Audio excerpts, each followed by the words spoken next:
Good evening, my friends. Daniel Miller here, and welcome to our Destiny world. How's everybody today? Have you had a good weekend? Did you enjoy your Sunday? What did you do? Did you go out? Were you perhaps playing your favourite games? Were you watching Twitch? Were you spending your time with your family? Or indeed, perhaps you were having a very nice Sunday dinner? We are going to be resuming our Destiny 2 Forsaken world tonight. We did not have one stream yesterday because, as I said, I have a difficulty in fitting in Destiny 1 and Destiny 2 really to my daily schedule. And as you know, my Destiny 1 stream and broadcast is the one that is favoured by all of our community members, and therefore we are going to be carrying on with it and on schedule as well. Yesterday I tried several things in Destiny which are linked to open world adventures, or open world events as they're called here, and I have to tell you, I was doing repetitively one of those as part of Warmind DLC, and I thoroughly enjoyed it. I thought it was really amazing and very, very exciting and packed with activity, with lots of different enemies, yellow bot enemies, captains, enemies of all sorts, inclusive of some champions. In fact, it was almost impossible to finish by oneself, and every time I entered the arena there were at least 6 people doing it together with me, so it was a really good team effort and I thoroughly enjoyed it. And I have to tell you, perhaps it was for myself one of the very best activities experienced in Destiny 2 Forsaken so far. So just to kind of draw your attention to it, it's basically one of those events that's been reworked with updates. And we talked earlier today in my Destiny 1 broadcast with various community members who confirmed that the content of the DLC, together with lots of adventures and open world activities in Destiny 2, has been completely reworked and is totally different to what we've had on the Year 1 edition. And I obviously felt the same after doing it now for the second week running on the most advanced edition available, called Complete Edition. That contains literally everything released, and obviously that edition is also upgradable, updated on regular basis. And as soon as I obviously downloaded the edition, I managed to get this extra content. I was really surprised when I walked through some of the areas. I found them to be a lot busier and hectic in terms of enemies that were encountered. It meant I had to be always on my guard and well prepared with good weapons. Sometimes if I was doing the game by myself, the enemies were attacking me in large numbers, meaning that obviously the game was reworked and I could finish some of that by myself. But in some areas, if entering open world events, I did require an extra pair of hands, i.e. I had to do it in co-op with somebody else, and therefore I was able to complete it. Otherwise it would have been appearing as considerable difficulty. In fact, what I particularly liked after looking at Vanguard strikes yesterday was the fact that they're offering us six difficulty levels basically, compared to what we had in the past. So it is massively strengthened, and according to our own power, ability and our current game level, we can then pursue the one which is most applicable. If we are, for instance, 471 like myself, and we want to be entering the one that requires 500, then obviously we are prevented from doing so, and we simply need to be working hard in order to get to that degree of ability and some quality kit and armor that is going to be providing us with lots of firepower to tackle those enemies. So really, I have to say, Warmind so far has been the most enjoyable activity in Destiny 2 so far, hence some of the strikes during the base game as well. But I need to be replaying all the strikes because I think they've been reworked. We have lots of new enemies in there, and that seems to be very appropriate and thoroughly enjoyable. Really look forward to the new content, Shadowkeep, in September, 14th of September to be precise, together with a standalone game called New Light that is going to be offered free of charge for everyone to enjoy in order to get proper introduction to the world of Guardians. It will be a mixture of Destiny 1 and Destiny 1, that video documentary produced by Bungie, so really look forward to that as well. So what we're going to do tonight is simply we'll carry on with our exploration of Destiny 2 universe. We'll carry on with Warmind DLC. In fact, we'll engage with that event immediately as soon as we enter. After that, we'll get back to the Traveller, the base that we are using in this game. That is similar to what we had in the tower within the Destiny 1 world, and we are going to be then doing the quests. There are 3 quests allocated. I'm curious to see whether the quests are going to be based on Mars or indeed on Mercury, because when I entered Curse of Osiris, I literally had nothing to do in there, nothing at all, and I wondered whether Curse of Osiris DLC was glitched or perhaps extracted from the game, whether they've introduced some of those activities elsewhere. I don't really know. But the tricky thing is, I thought I've entered Curse of Osiris with the relevant power and level, and it is asking me, well, basically there's just one adventure in there to be done, and it is not allowing me to complete. It tells me that I have no access, and I should have access to everything because I've got the entire content ever released. I'm not sure what the problem is, so if anybody knows, then please obviously send us a message or a tweet, or give us a shout here in order to point me into the correct direction, because I'm not sure what the trouble is there with that Curse of Osiris. Absolutely nothing had worked so far, and I had just one mission right at the beginning after the cutscene, and then nothing else at all. So I don't think that the DLC would have been sufficient just with one mission, and I'm sure there is something else to be done, or perhaps it's been reworked or brought into some other section of the game. I don't really know. If anybody knows, just give us a shout, tell us, and put us in the right direction. We had a very, very good morning today with Destiny 1. We entertained some strikes, we've done some Crucible, and also played mainly the weekly story missions. Unfortunately, they were not rotating properly, so I got some of them, repeated very frequently and rather quickly, and that was not great. I usually want to be playing a variety of story missions in order to entertain my viewers, but today this wasn't to be the case, and indeed they were quite difficult with some tricky modifiers, but thoroughly enjoyable. So we also had a number of our community members popping in, although the actual session was not overly busy on the community front. I think, considering that it is, well, we are coming to the end of June, it's summer and a lot of people on holiday, or considering where to go, go to seaside and spend some time away from their gaming rigs. Therefore, it's no wonder that some of our sessions are less busy. But indeed, I've had several dedicated community members popping in, saying hello, telling us a bit about what they're doing. And we talked at length today with one of our community members about the way things are in the United States. And we talked about his personalized experience of video game industry, as well as all other issues related to day-to-day life. So that was very interesting, illuminating, and for myself, to a degree, quite educational. As you know, we do not talk about politics or party politics here, but if people are presenting us with their own personal view of their current situation, what were they experiencing in the environment, then obviously we are very interested to hear that, because guess what, we all have something to say about our neighborhood and our day-to-day life.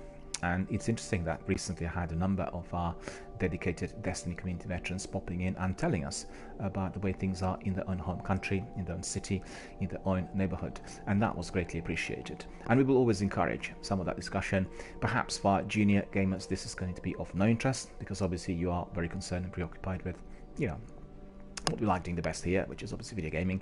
But for the mature viewers and the mature gamers, many of whom are actually here on the channel every single day, the issues such as payment of bills and day-to-day drudgery and commuting and all other kinds of troubles, inclusive of health insurance, will always be of concern. And when shared, one feels very much engaged with the wider community, and not just the community in one's own neighborhood, but also our global community. And it's very refreshing to see that lots of people are experiencing similar issues in various countries, and therefore they're able to talk and join hands and find a solution, and indeed feel a bit better from within, because guess what, when you talk to others you feel supported, you feel that other people are listening and indeed providing you with additional pair of ears and indeed advice if necessary. I've seen some other big streamers doing some phenomenal charity runs, and I really like that. I've seen Shroud helping people who were in the need, single mothers with children, people with disabilities, people suffering from serious illnesses, and this is the way our video gaming community can be at times used in order to raise certain issues, and indeed by connecting people around the world in order to remedy them. So this is what we will do in the future as well, in a wider scheme of things. We will be definitely doing some of those charitable activities, and some sessions that will be focused on fundraising and supporting charitable causes. But the channel is growing, we are not there yet, and talking about some of these issues is always of interest to many of our viewers. So without further ado, as we have, well, I guess limited amount of time tonight, we are going to be cracking on with our Warlock Human Male played by DRBMiller. And what we'll do first, we'll go to Mars and we'll do some of those open world events which I was trying and testing yesterday. I certainly hope that these are going to be interesting to you as much as they were to myself yesterday, and I'm certainly also expecting for them to be as fierce, as active, and as entertaining. So just bear with us until we get there. We first of all need to open our director. We need to look at all of our destinations. As you can see, after getting the complete edition, I have many planets here on my map, and I can easily choose any destination I want. As you know, all the base game destinations and activities have been completed in full. Some of those can be replayed, and we are now going to be proceeding to Mars, and we are going to be going to, you see, it's here. Well, this is not the one, I think. This is one of those, but that's the one here. So let's just hurry. Let us just join hands with other gamers who are battling those vicious enemies. There's a massive big ogre popping up in this event, and he is very powerful. And one needs to have a proper coordinated team effort for him to be brought to his knees. So you will see that in no time. I thoroughly enjoyed this yesterday, I have to say. It was very exciting, and it was really, a task that appeared to be quite challenging. If we were to be fewer than what we were, we had about 6 to 8 people participating, so we could spread out and do it tactically. And I quite like that. I think it really brings us to a new dimension in Destiny 2, and also if you have a team which is greater, although basically put together on the spot, than 6, you are talking about a proper open world multiplayer with one task in mind, which is to destroy the enemy. It doesn't matter who pops in. Captain Jack's here saying good afternoon and good evening. Indeed, sir, good afternoon. How are you doing? What was your weekend like? And what was your Sunday like? What is the day like today? I just talked a bit about my experience of Destiny 2 Forsaken, and particularly this section called Warmind, the second DLC. I will ask you a few questions very shortly, but before I do that, I will need to be, first of all, just looking at the weapons I've got. And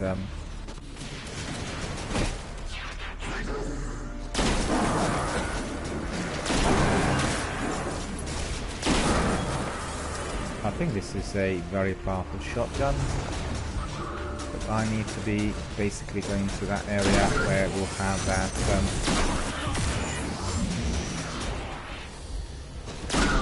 world event. So let me see where that is. I did actually mark it on a map, stupidly enough. It's here. See it. Somebody's very eager to destroy us. Close quarter battle weapon, as you know.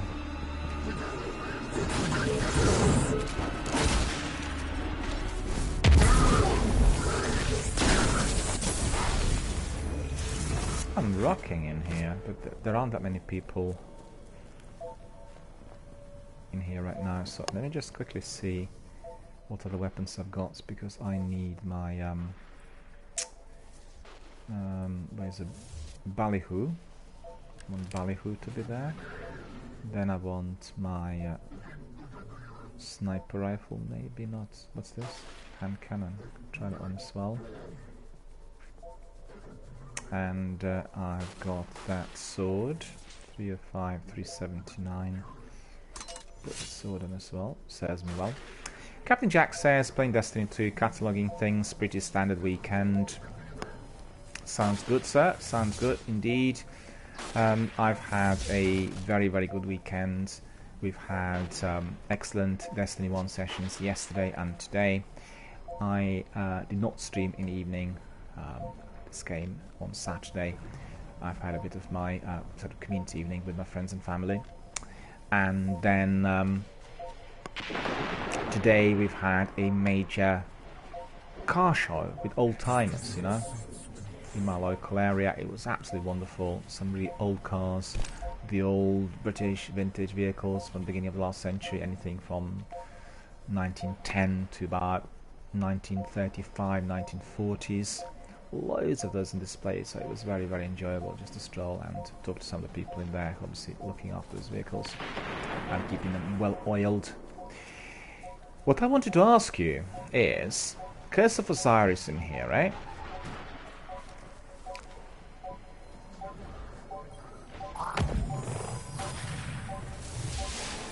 Oh, it's going to start now. I'll tell you in a moment when once we complete this event. Okay, so that's Ballyhoo.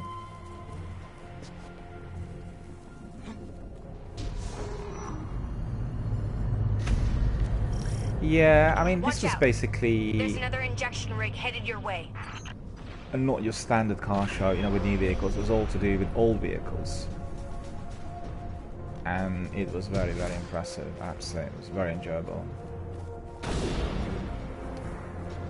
I'll tell you all about it in a minute, in a moment. I just want to get on with this.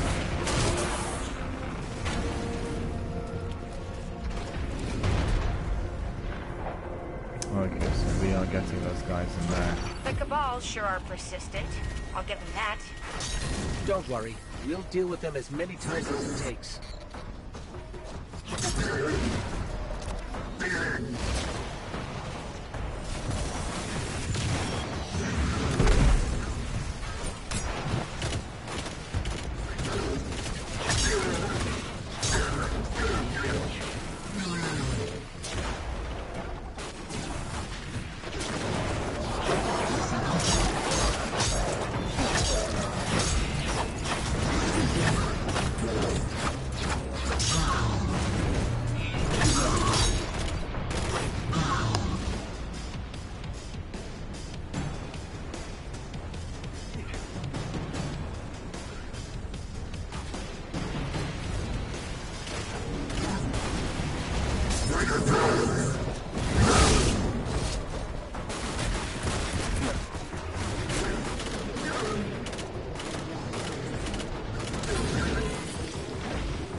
Ballast needs to be fixed.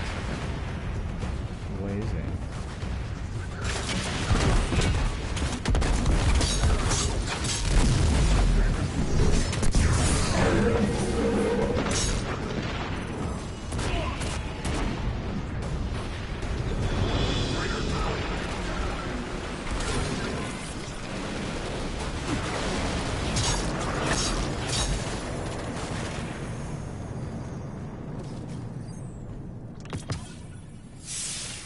rig is neutralized. We stop them in their tracks.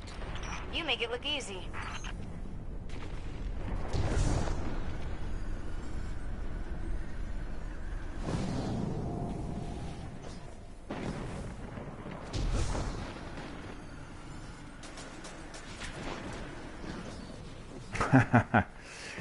Captain Jack says, you did show that boss. Yeah, I did teach him a lesson.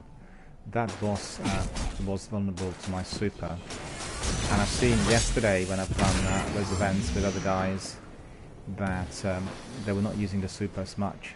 And this super is extremely deadly. It's a massive ignova bomb and it destroys everything.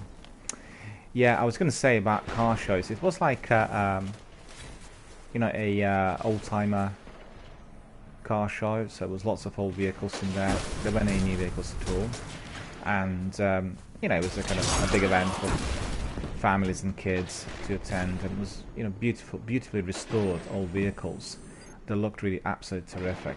Particularly those vehicles from the 1920s and 1930s, they were really astonishing. So I really enjoyed that, and lots of people attended as well. In my local area, there are lots of events, you know, during our weekends, and particularly during the summer months, we have lots of activities that are popular with families and children, older people as well. Lots of community-based activities, that sort of thing, and that's always appreciated. I really like that sort of thing, you know. What I wanted to ask you is, Curse of Osiris, right? It's a DLC here, and I started playing a few days ago, and basically had just one mission. It was one mission right at the beginning after the cutscene, right? And the mission was jumping from one portal to another, you know, these platforms, you're destroying those gates. We destroy the gates at the end, and then we went to, is it Master Bounce? You know, the guy there. And we had to be then collecting some rewards. And after that, there was no activity. Nothing.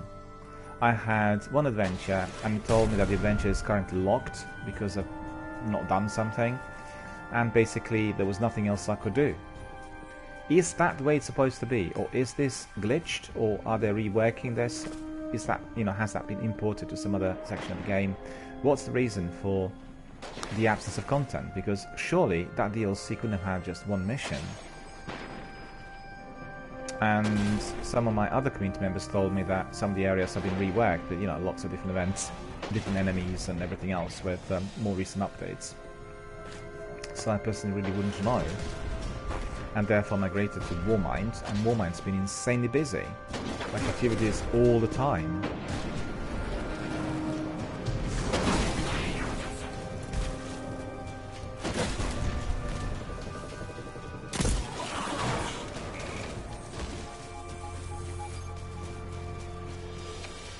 Captain Jack says, do you have a marker to speak to a Cora? You know what, we'll do that, because I'm not doing anything significant in here.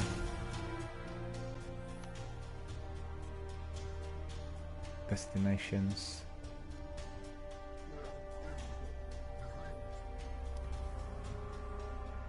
This is all I've got. Look at it.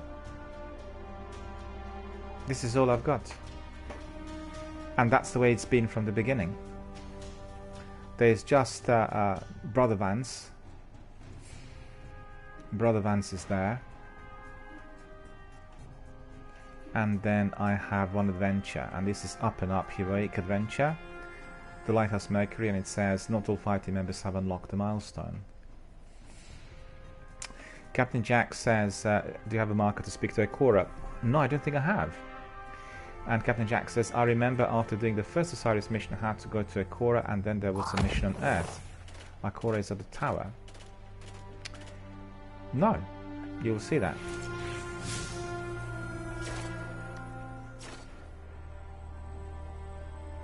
She's, yeah.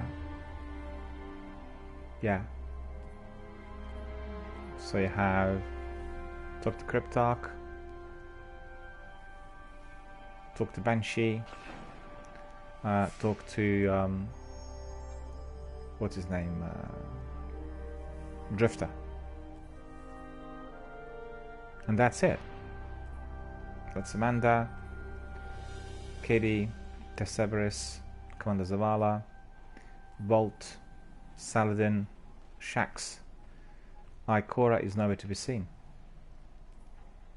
So basically this is what I get at the Traveller.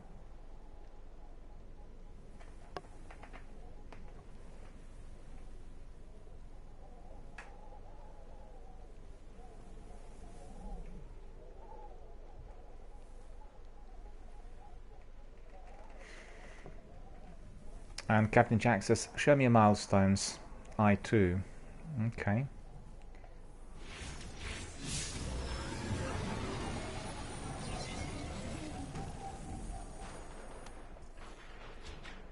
Pursuits.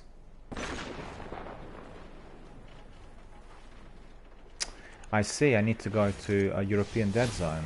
Okay, I didn't go there at all. No, hang on a minute. L2.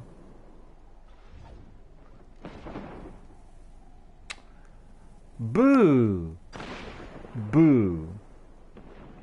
That's probably what it is. This is why I wasn't able to get anything. Complete mission, a deadly trial in the European Dead Zone. I didn't even realize I'd be using this all the time.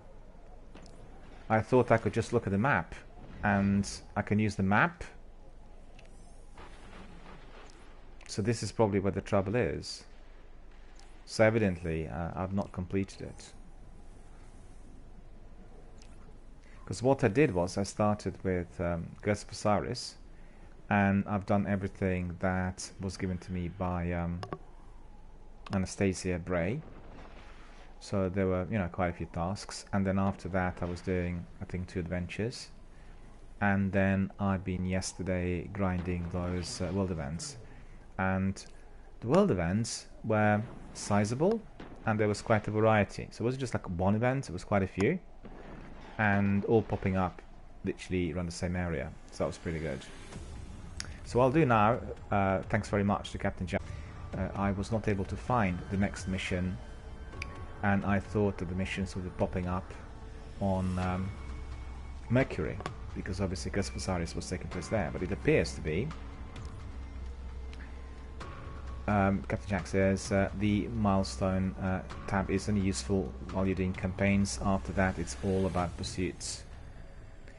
That's right, because pursuits has sort of been reworked recently, and I kept using pursuits, looking at that, but I didn't realize that I had to be also looking at milestones tab, you know? Because Forsaken I've not done yet. I've not entered Forsaken at all. Ah, well, he killed me in here.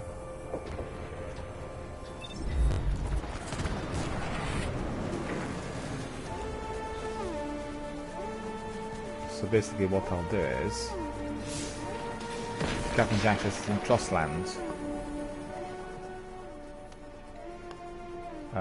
We'll go to destinations, and then we'll go to European Dead Zone Earth. Yeah, that's it.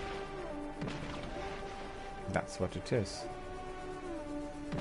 That's what it is. I didn't realize. There's a public event incoming, and there's another one there. They're beefed up in these, you know.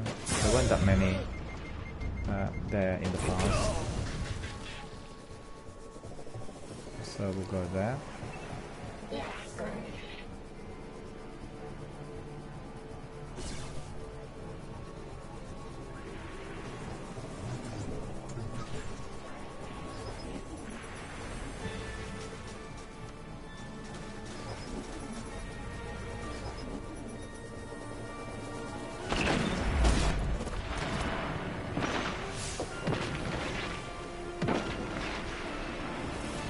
So we'll go back to orbit.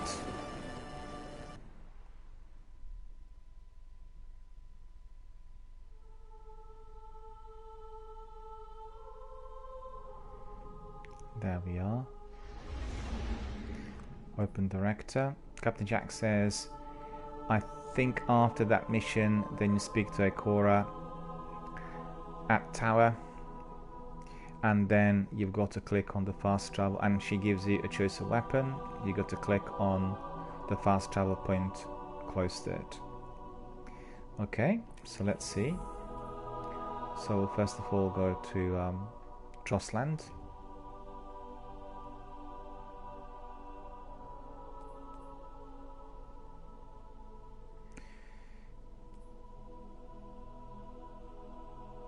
You know what? This is all different now. This looks very different. And do you know as to why in here we are getting those two different raids? We got beta, and we've got the other one which is non-beta, Scourge of the Past, and we have also, yeah, Scourge of the Past beta. What's the reason for that? Because previously on the on Destiny of Forsaken Year 1, that was not present, so that's been probably updated in the meantime. The farm. What's happening in the farm? Anything in there at all? No, don't want to go now. Okay, so let's try this.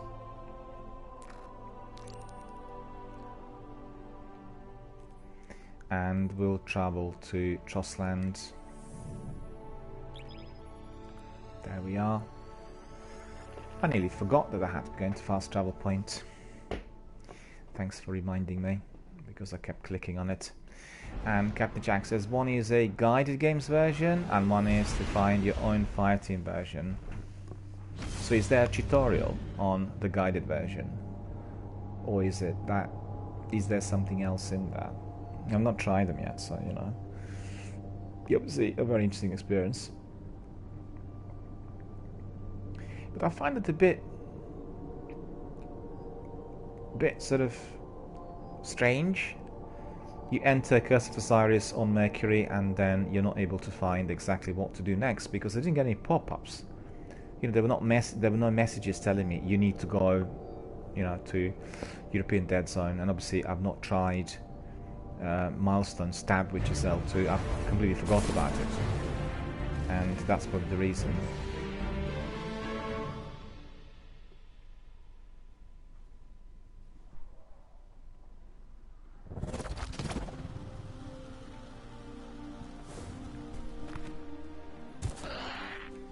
Captain Jack says, no, guided games match makes you with a clan of experienced raiders that teach you the raid. I've got it. So that's very useful. Definitely a very good idea. Same raid, just matches you with teachers. Well, that's very useful. It's a lot better than what we have in Destiny 1, right?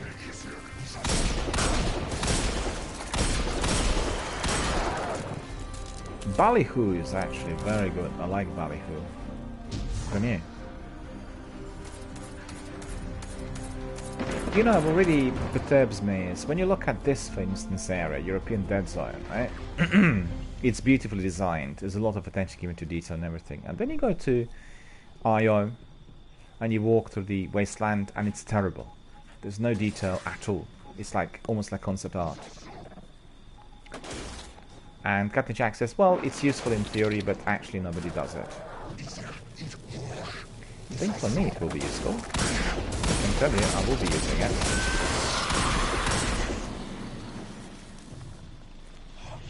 If there are people who want to do it, you know, so you come to beta, nobody wants to be teaching you, obviously.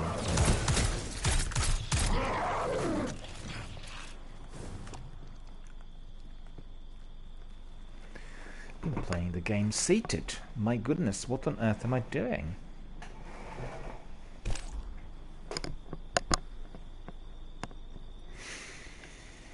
Okay.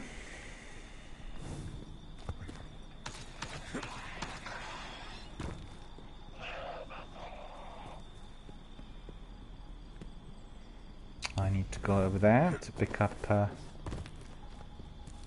my adventure, which is here. A Curse of Osiris, a deadly trial. Brother Vance says there is a Temple of Osiris in the European Dead Zone where you can revive Segura.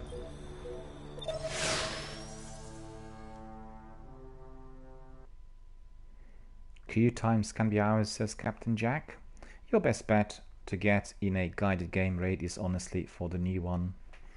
we'll get a team together from our veterans, and people will obviously teach me and help me. But I just thought it was very good to know, because when I obviously provide my commentary, I'll be able to point many new Destiny 2 Forsaken gamers to the right direction, so we'll know the difference.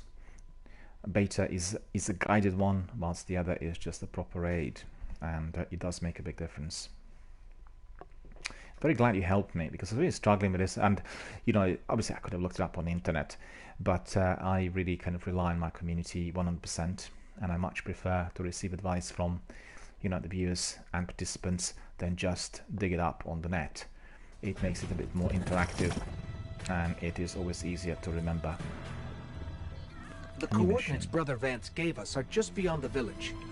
Hawthorne scouts surveyed that area in the Red War. There's no temple there, just an old radio tower. Have a little faith, Ikora.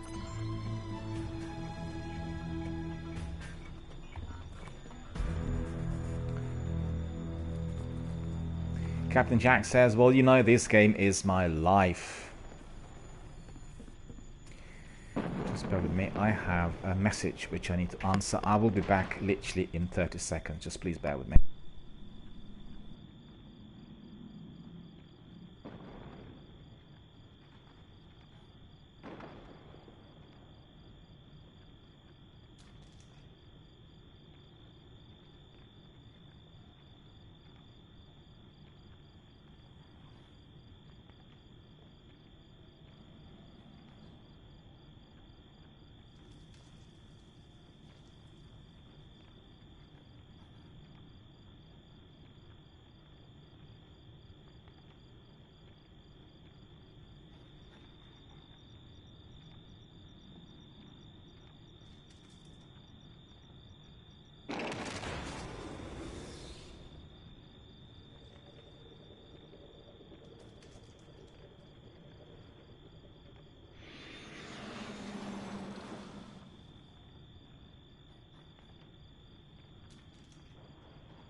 I apologize to my viewers for a short break. Somewhat unexpectedly, I had some messages that I had to answer straight away.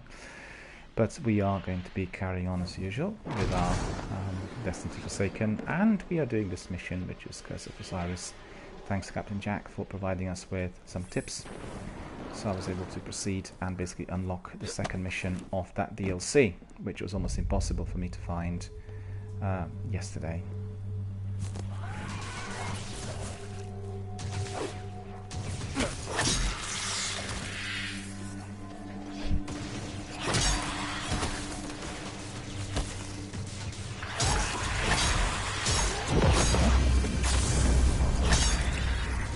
I will be level 50 in no time.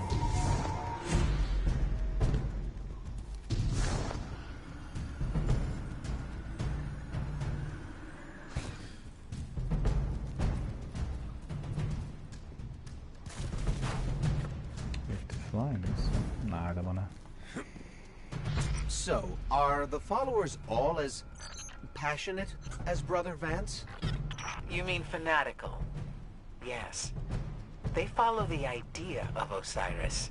They do not know the man as I did. But they're our best chance to revive Sagira. Captain Jack says you're almost high enough to power surge. What would that be? I don't really know what that is, to be honest with you.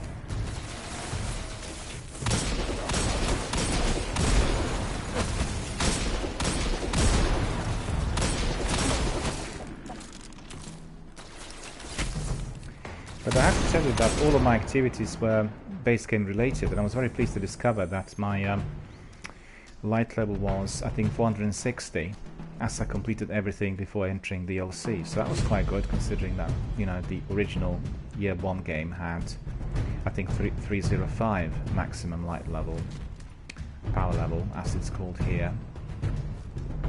So I was quite pleased with my, you know, achievement and progress. It would have come out of 22 different streams as well, 22 different broadcasts. So, you know, we played Destiny 1 Destiny 2 quite a bit. Most of that was obviously completed last year.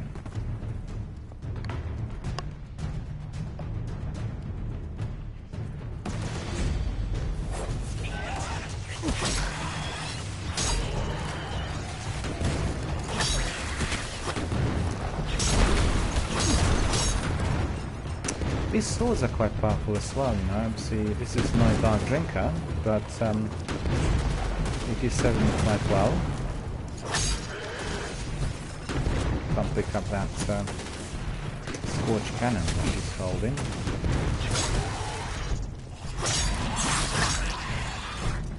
You see, I quite like the design of this area. Also, all the enemies, and it's quite immersive, but Mercury and the other planets in the, you know, Io, in there, really poor. They really need to upgrade it with, you know, remastered version or something. Captain Jack says when you hit level 50, you'll be able to get a short, like, hour long quest that will give you a full set of blue weapons and armor that will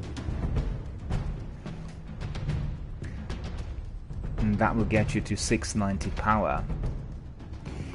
Captain Jack says it was pretty much a catch-up tool to get everyone ready for Season of Opulence activities. I beg your pardon. Couldn't really read it. You mean Power Surge? Well, it's quite interesting, and I think the concept is pretty good. And you know what I look forward to? I look forward to playing the game on my second character, or maybe even a third character. Because by the time I do that, I obviously have the entire Destiny 2 Forsaken content, so I'll be able to, you know, progress in a different fashion compared to what I've done, you know, so far. And that is indeed very, very good.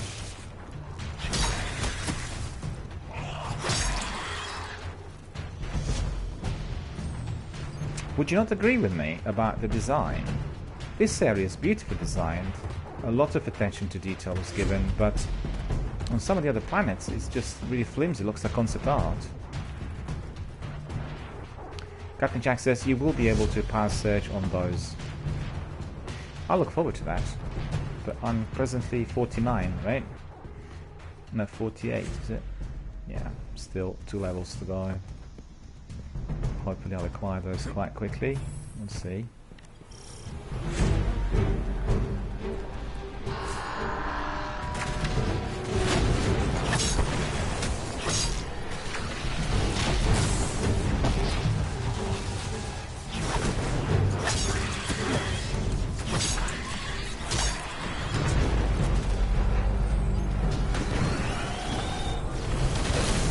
I didn't see it.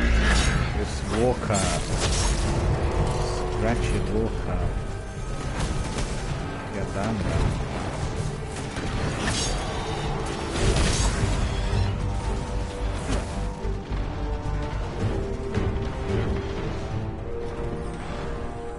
Saw that had a rocket launcher. I swear. Rocket launcher for that. So, tank.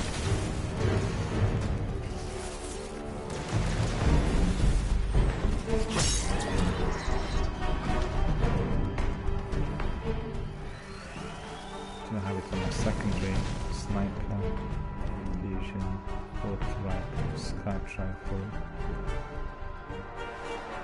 submachine gun.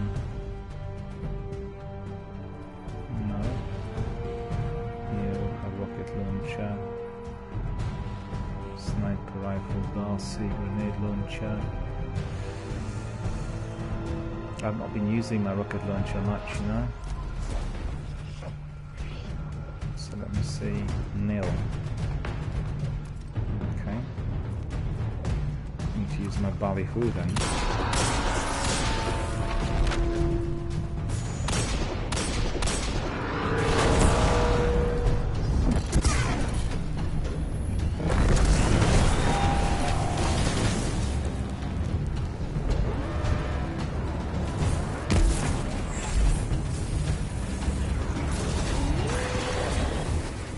Fell.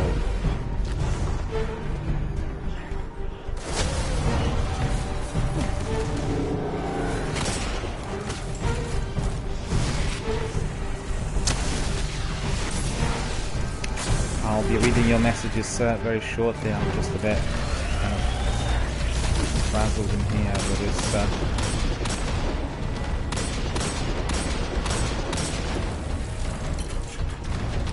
walker.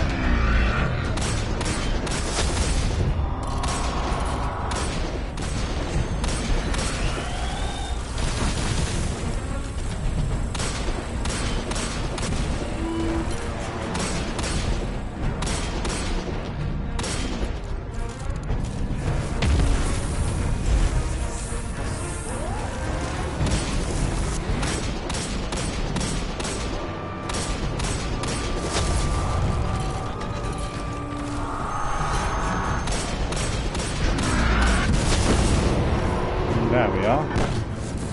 We managed to get it.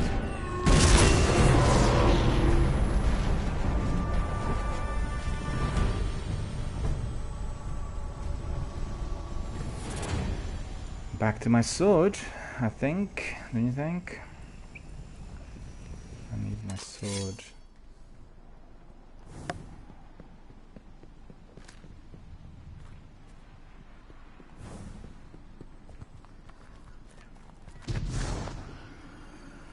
This, I wonder. I thought this was collectible. Captain Jack says you'll be able to power surge on those two. I disagree with you on Nessus and Io, but Mercury is just a horrible planet. They really disgraced its status from Destiny 1. Well, I can tell you on Io, I think it was, let me just see. We were doing this the other day, Nick and myself, and we had one area, I think it was on Io, or was it on Titan? I can't remember. It was either on Io, I think it was on Io. And basically what happened was, we've had one area which merged Destiny 1 environment, which was like an interior, an underground cave, with the exterior. And when you compare the two, the attention to detail was, you know, obviously very different. You had very little detail on exterior that looked a bit like concept art, very different to what we have here, much degraded. And then on the interior, it was a bit like 4K version of Destiny 1. So that disturbed me. And also what I don't like is that in Destiny 2 everything is a bit illuminated. It's sort of glowing, you know, it's very bright. I'm not that keen on this. I'm not sure whether this is to do with the PlayStation 4 version, because I think you said that on PC it looks a lot better. I'm not sure. I just would prefer the old color toning without those bright lights. And also we had several situations where the enemy was using some weapons that will blind you, and then everything just goes really completely white. You know, it's just really cheap. You can't see anything, just everything's white. And particularly with Taken, sometimes when you battle them, they throw something at you, everything just, you know, becomes completely white everywhere. You can't see a thing then. I'm not that keen on that. I like to have the environment which is like this, you know, fully immersive, a lot of attention given to detail, that sort of thing.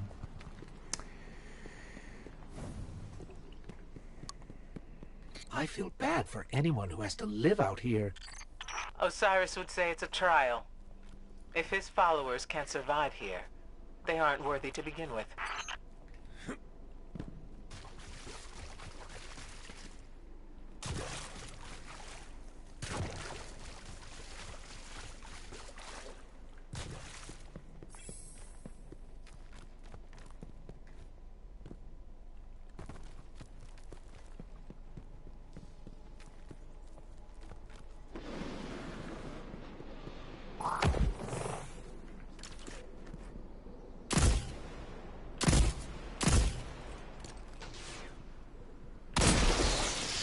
Ballyhoo will be better, I think.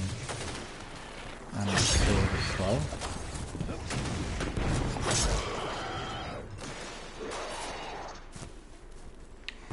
Also, I think I agree with you in terms of the difficulty levels, because as we are progressing up the ladder, you know, with the game, we are getting a lot more of that interesting content, and I really quite liked what's been in Warmane so far. It seemed superior to some of the other sections of Destiny 2 Year 1.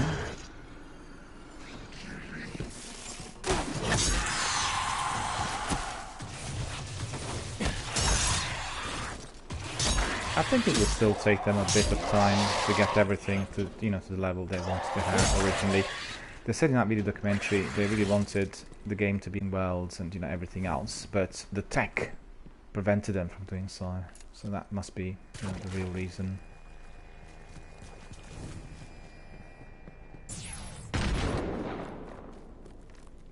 But as you could see, the tech developed, and therefore we are able to enjoy it.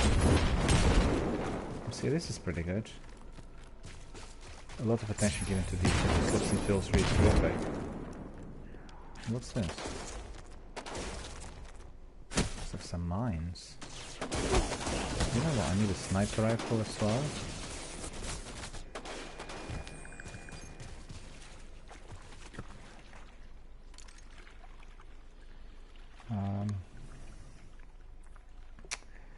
I need a sniper rifle, so that would be 475 sniper rifle, right?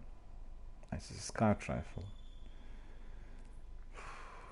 Where is that good sniper rifle? 277. Submachine fusion automatic rifle, sniper rifle. Okay, let's try that one.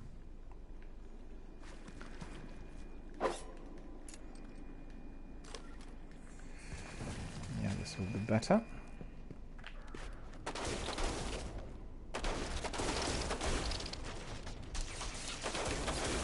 No special ammunition. It's rubbish.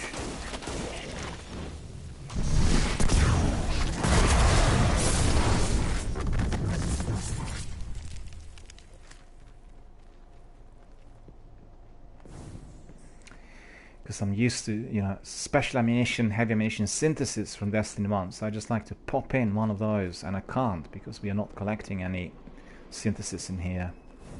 I really miss it already.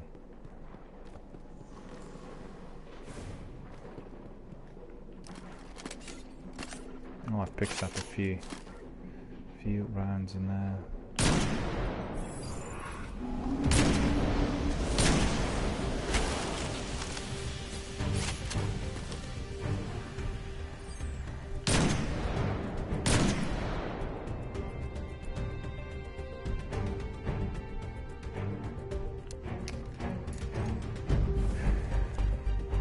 ammunition. Want some ammunition in here. Not just for my primary, but for my secondary for everything.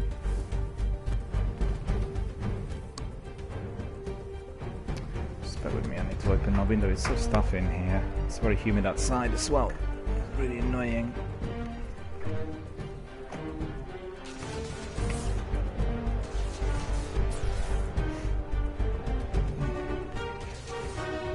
It really is just a radio tower. And the Fallen got here first. That's what faith in Osiris gets you.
Captain Jack says drop down where the captain was.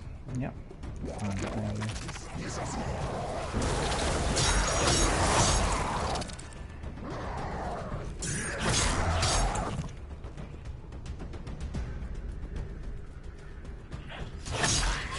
The followers. We're too late.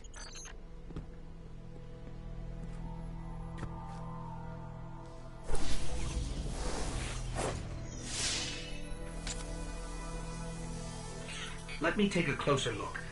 This is heavily modified Vex tech. I've never seen anything like it before. Let me try something. Wait, Something's happening. What is going on? What is going on? Whoa! New show. Who? Did you actually just put me in a strange machine you've never seen before? Who does that? Sagira. Ikora. Great. Glad you're still around. Look, we've got to move, right now. Osiris is in over his head, as usual, and I need to... Wait, where are we? Who are you? Oh, never mind. We've got to get to Mercury. And don't worry about your ghost. We're... sharing right now. He'll be back. Oh, we completed this. Okay. Fairly brief.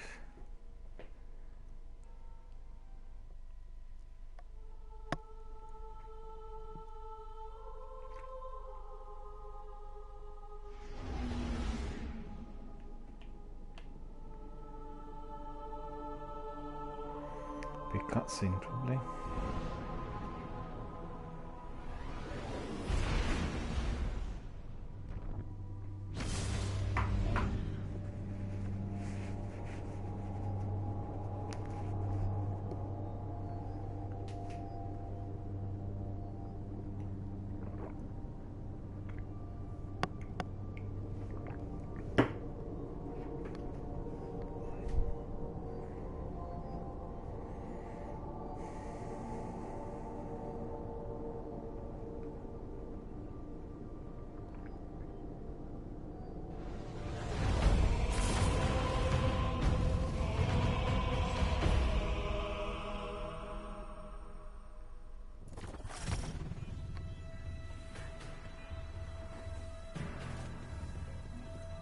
Osiris saw something in the Infinite Forest, and it terrified him. Nothing terrifies him. We need to find him. Osiris could be anywhere. Put in the wrong coordinates and you'll never find your way out. I know I can do it. Osiris is in there protecting the rest of us from the Vex. He needs us. He needs me, and we're going to find him.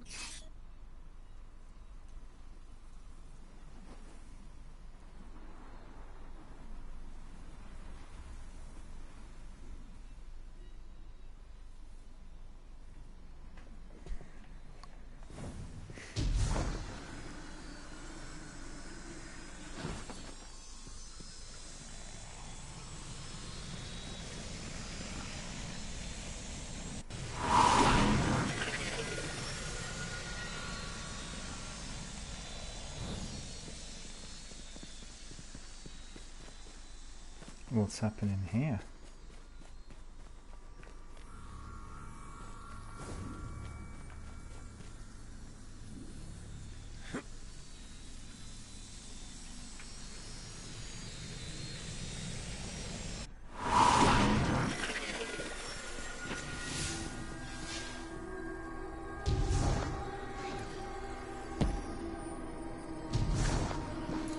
It's a lot easier to jump in here than Destiny 1, right?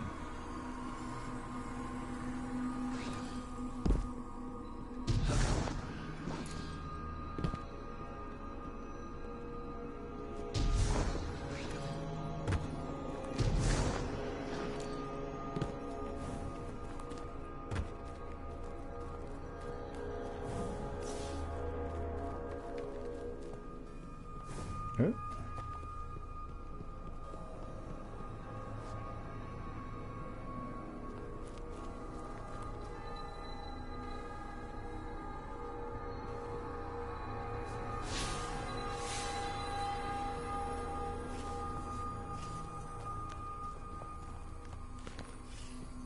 No, I'm going the wrong way.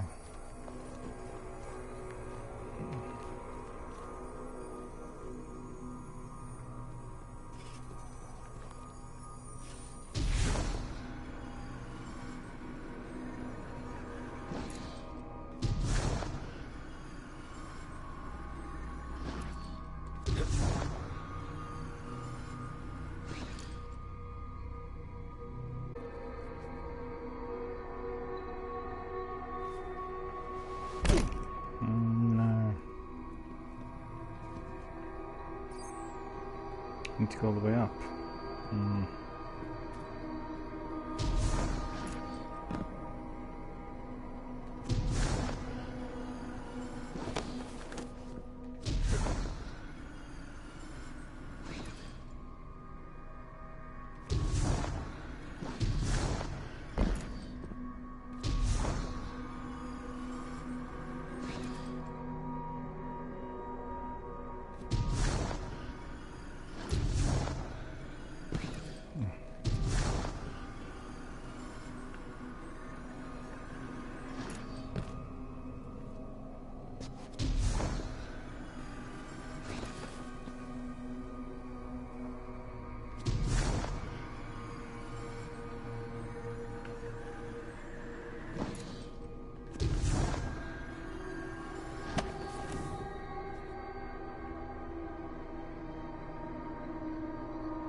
Oh, it's up there.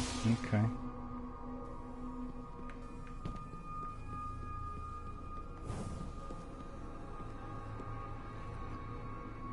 Phew, how am I gonna get there?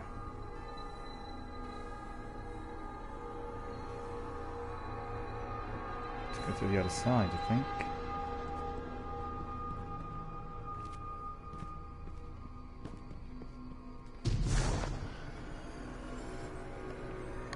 Osiris has adapted some of the technology of the forest to his own purposes.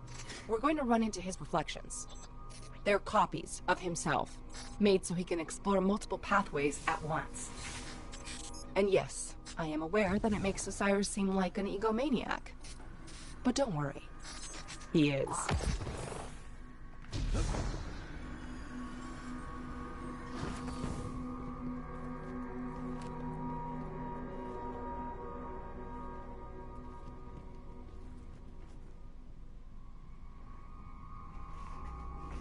Just one moment, I need to close my window.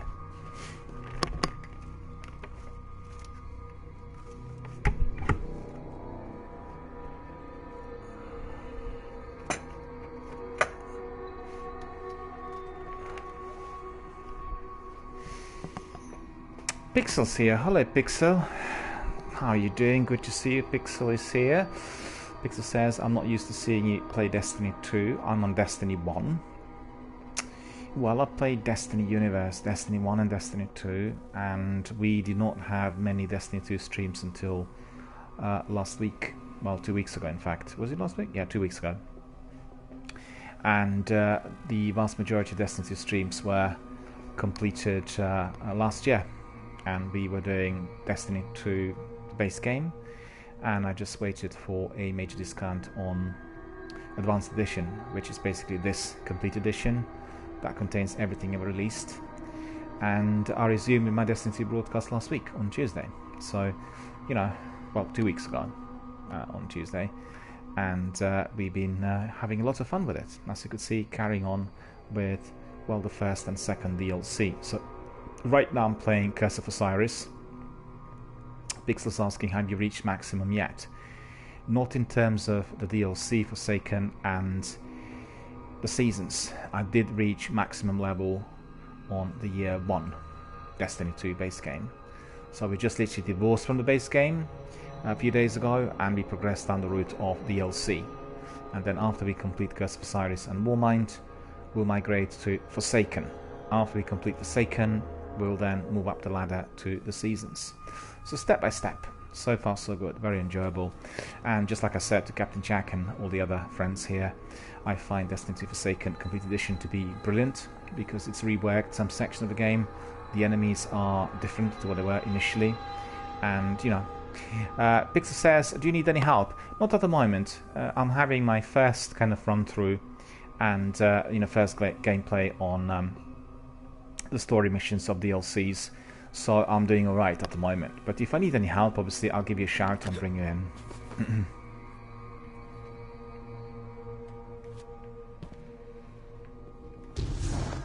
I'm just familiarizing myself, you know, with the story and everything else.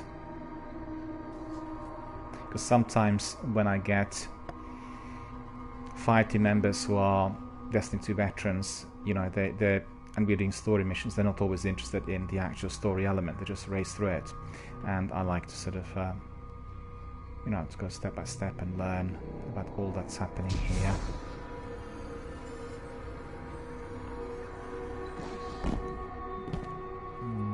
Let's see, where do I need to go there?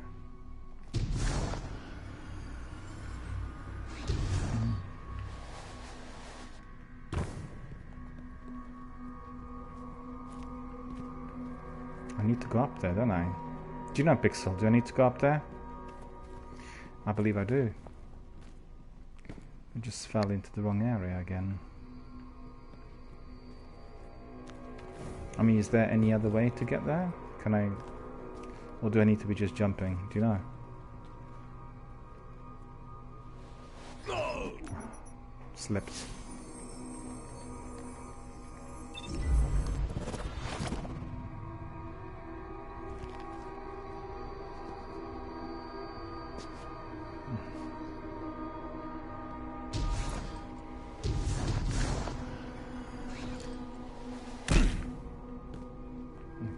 To get there.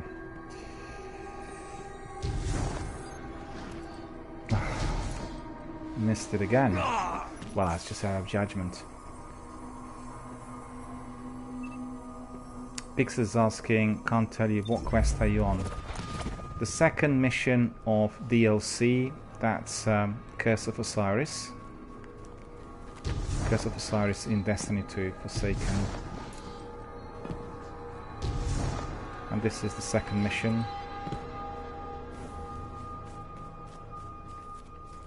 So basically I have a pointer telling me I need to go all the way up.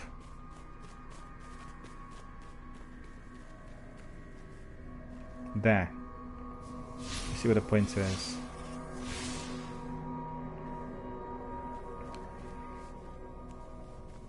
And Pixel says, just keep jumping and you need to spiral all the way up. Yeah, I'll try, but it's a bit tricky with... Let me see. Maybe if I was to be doing it from here.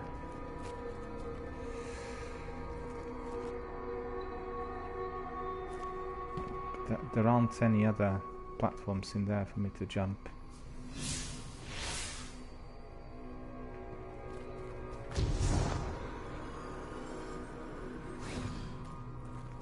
So we need to keep going. No, I've got it. I can see now where I need to go. I need to go up there. Let me jump there from here. Well, maybe not. Maybe I need to jump to this section first. And then jump to this. No? No.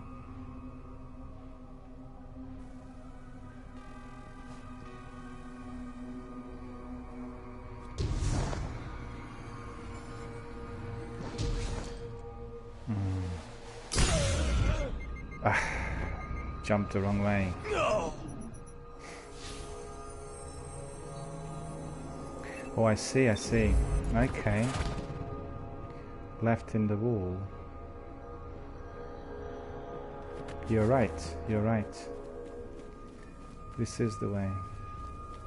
Because I would have been jumping and probably failing, and thanks for that. This is where I had to go.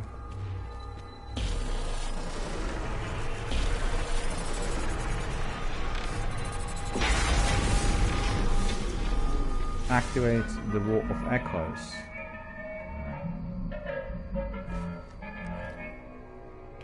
So I guess I need to go up there, right? Or not?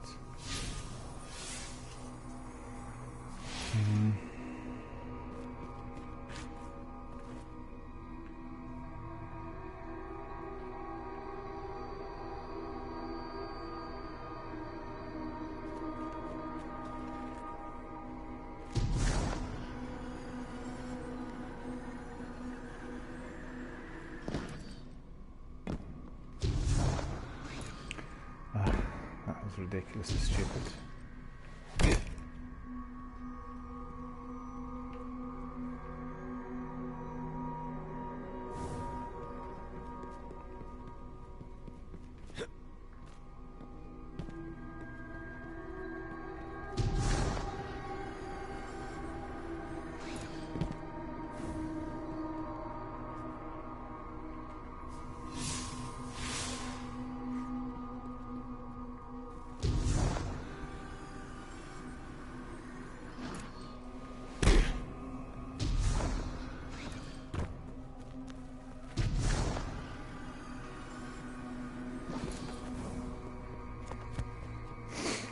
Right, so all the way up.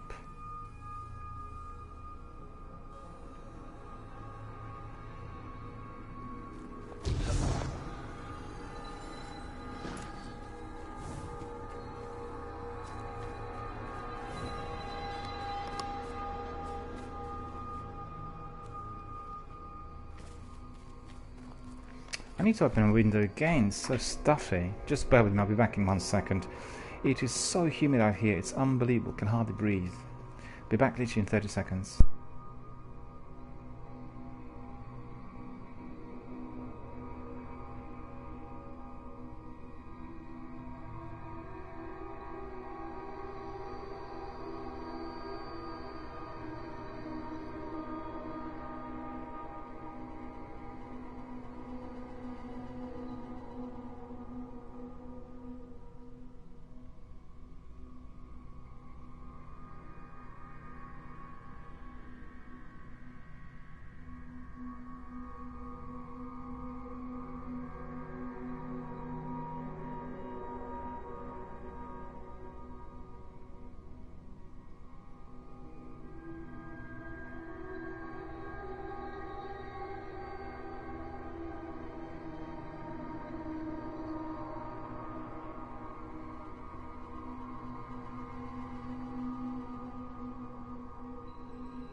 There we are, I'm back, I'll carry on.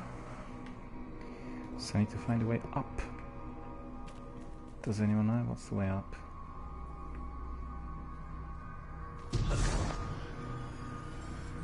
It's too high up.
Fell again.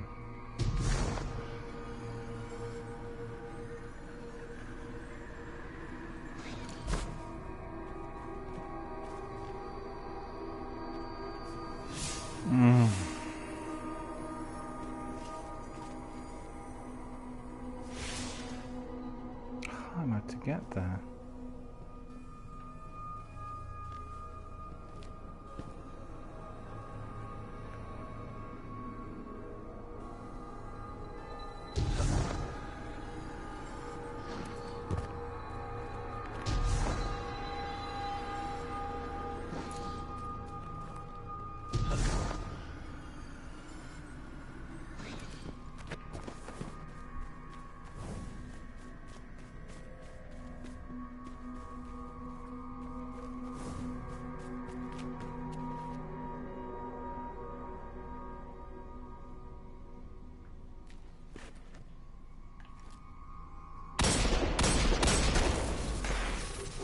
Osiris has to be here somewhere. Sagira, you shouldn't be here. You brought someone new with you. Who? Oh, him? Get this. He's a friend of Ikora's.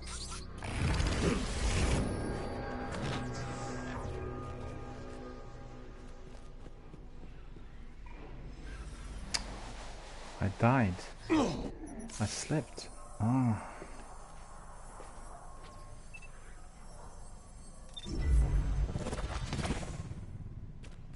Oh, of course, yeah.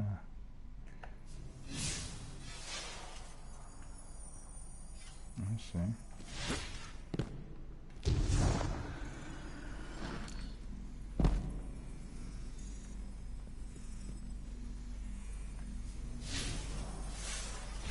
Okay, so it shouldn't be too difficult. Send word. Sagira has returned.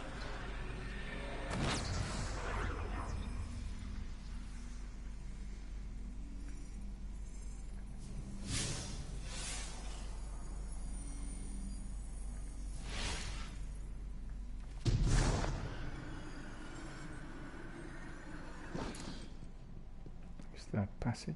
Cyrus sent you away for your own safety. Your presence here puts everything at risk. Well, guess what? He needs me.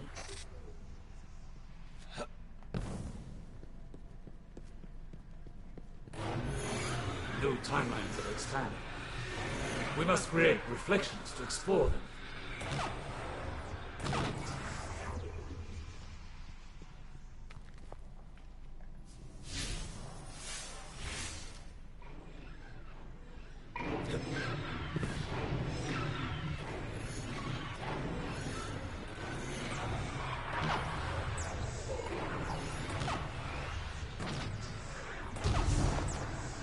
It's almost too late.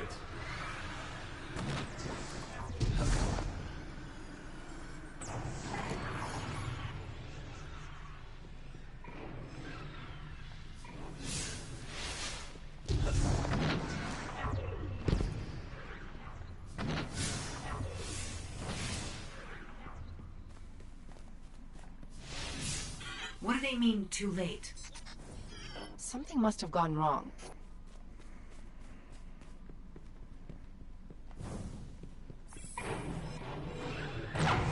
Where's the real Osiris? You cannot go to him. What? What did he find? What's so bad that it could scare Osiris? Behold, the Infinite Forest. A planet-sized prediction engine, simulating trillions of realities in parallel, all geared towards a single Vex purpose.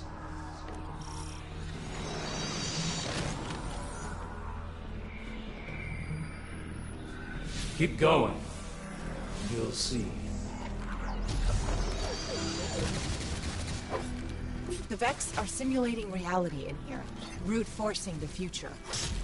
And before you ask, everything in here is real enough to kill you.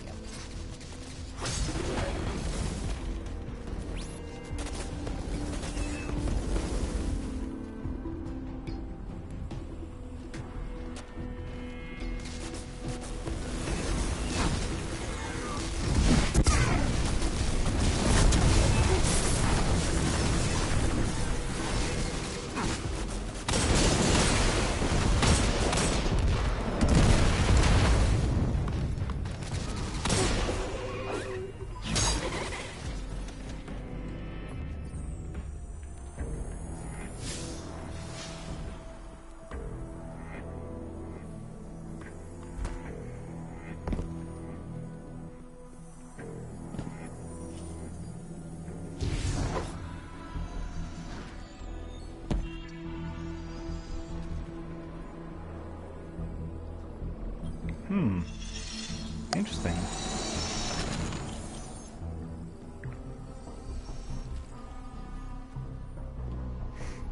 Oops, that's not the good way, is it?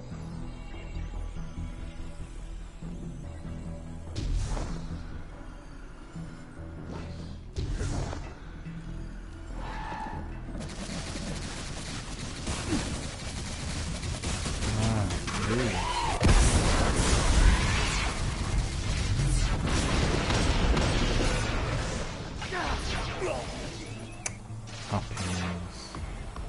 Or harpies or whatever.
Another gate.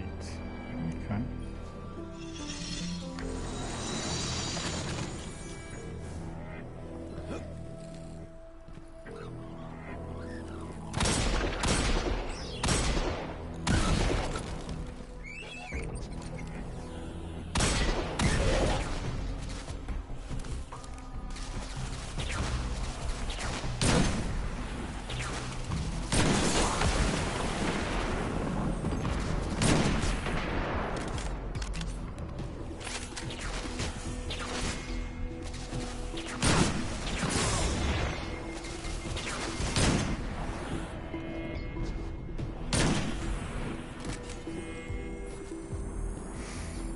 Okay, we've got that.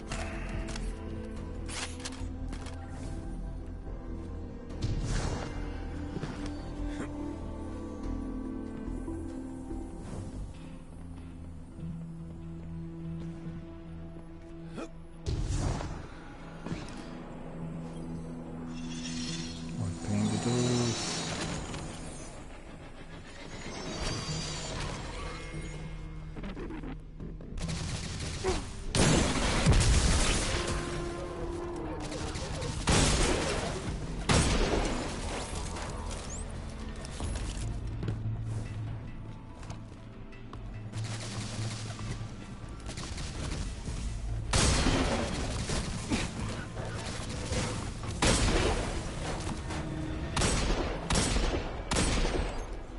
Ali, who does it?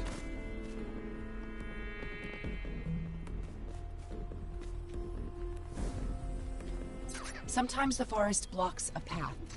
Eliminate the daemon controlling the local simulation, and the door should open.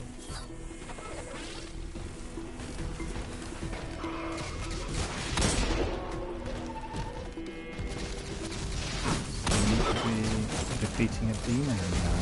Okay.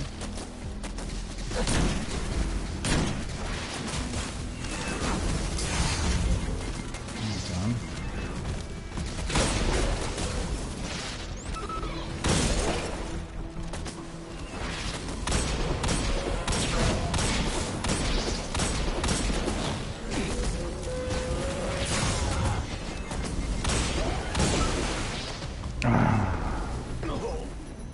Ridiculous.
First, I will show you where it all began. Mercury. Untold centuries ago, before the Vex arrived.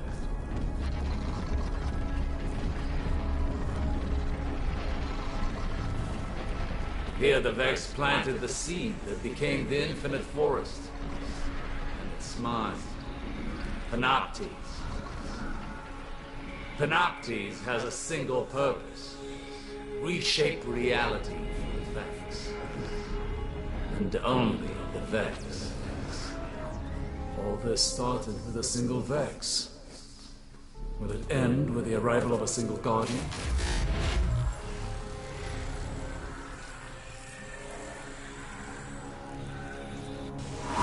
Now I see why he's made so many new reflections. Yes, we've tried and failed to prevent this outcome. Now even our best efforts only slow it.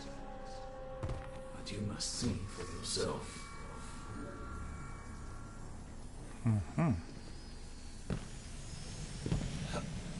Tell me, Guardian, were you there when the Traveler woke? The living Traveler changes everything. For good. And now many things have been set in motion. Osiris wrote the lost prophecies to warn the other Guardians, and they sent him away. But you cannot exile the future.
Some ammunition, I think, more than anything else. But there isn't anything dropped. Okay. Another gate. We are doing Curse of Osiris, Destiny 2 Forsaken DLC.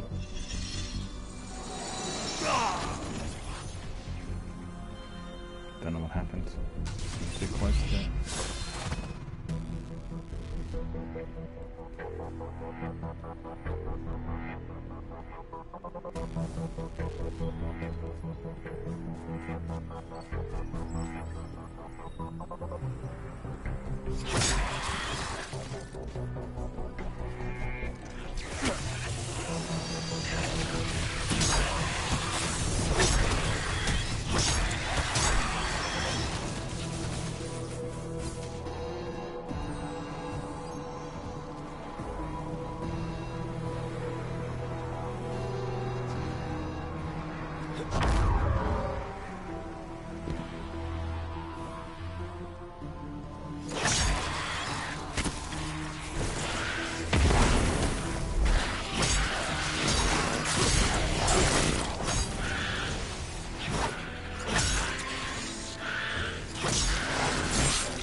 Okay.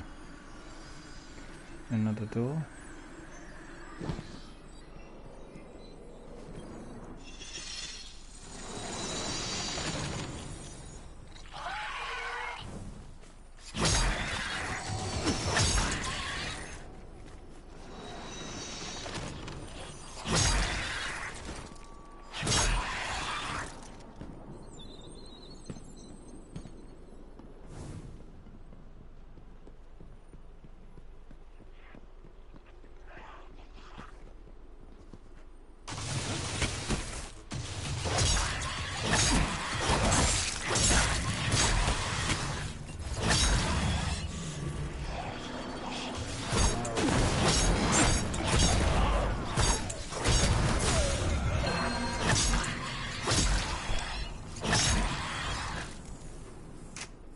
No. Rightio.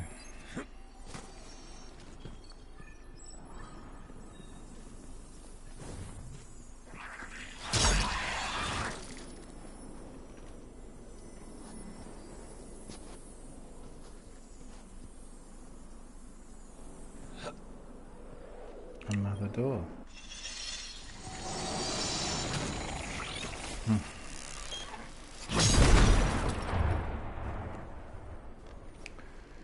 Need to close the window yet again.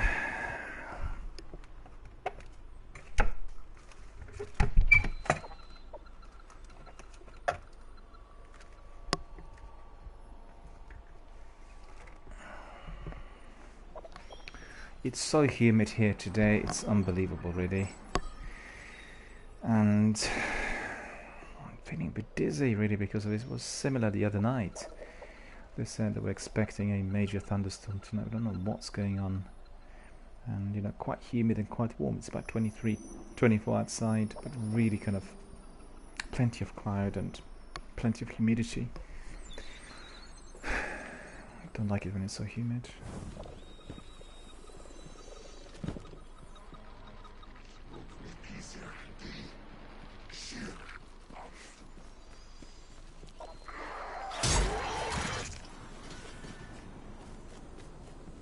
Just one of them in there.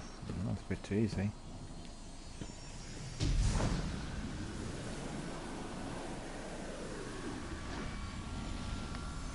We must find and stop Panoptes. But none of us have discovered a timeline where we succeed. This is what it looks like when we fail. This is the future the Vex want.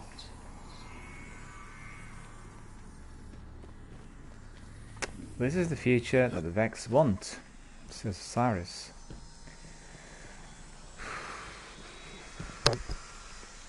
Simulant future.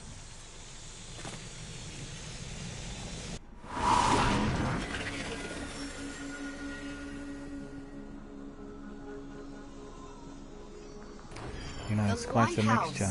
This is what Osiris saw. Neither light nor darkness exists anymore. The sun's warmth is gone. All life lost.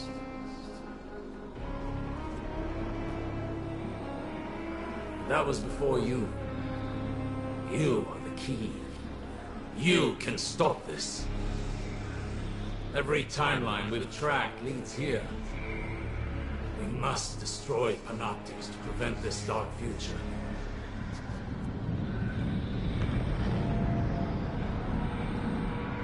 Panoptes! He's found us! Ooh. Go! You're more important than any of us now.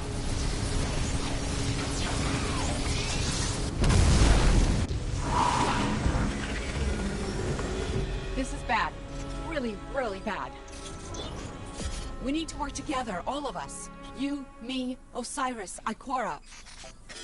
If we don't stop Panoptes, you've seen what happens.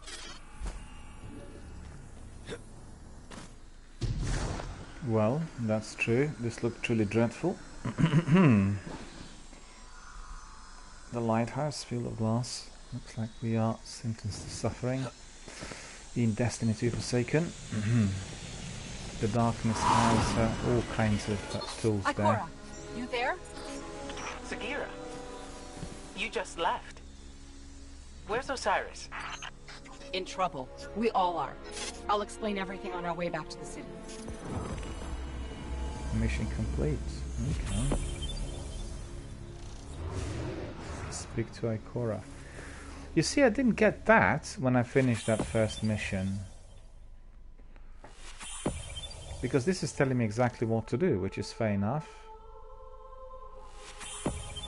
Milestone updated.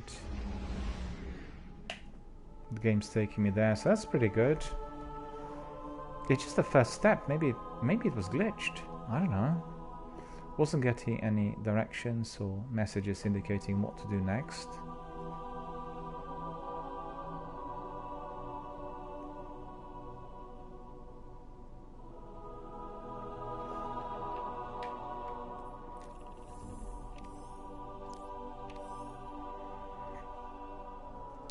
Complete 2 matches in the quick play playlist. Crucible access. It's locked, but looks of it, isn't it?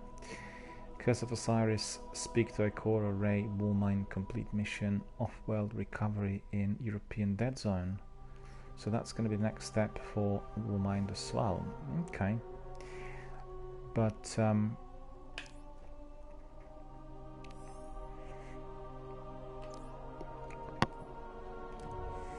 Ikora should be there.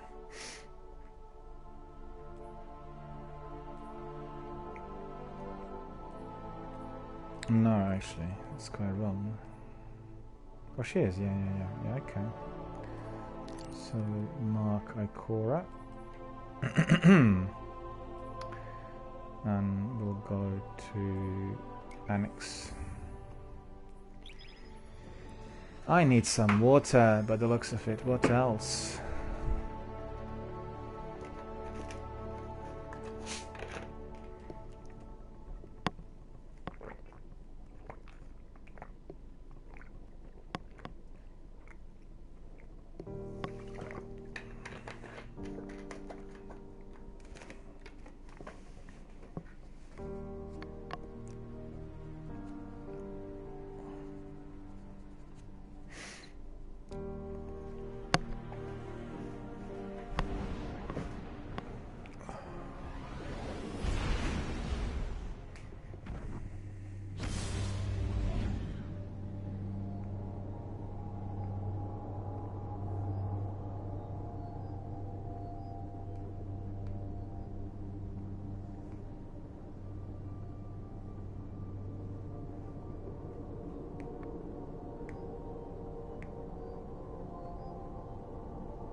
Yeah, Ikora is in the annex.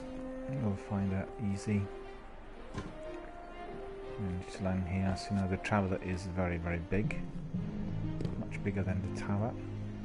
Loads of different areas in here where all of us can meet.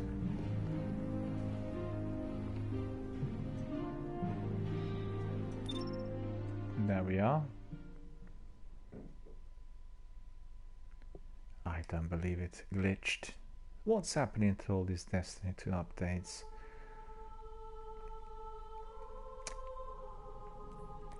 That's just one big boo. What else can I tell you? Boo!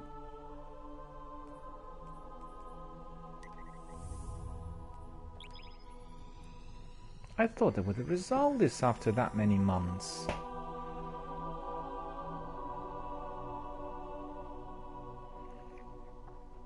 It's quite glitchy. I've had it several times.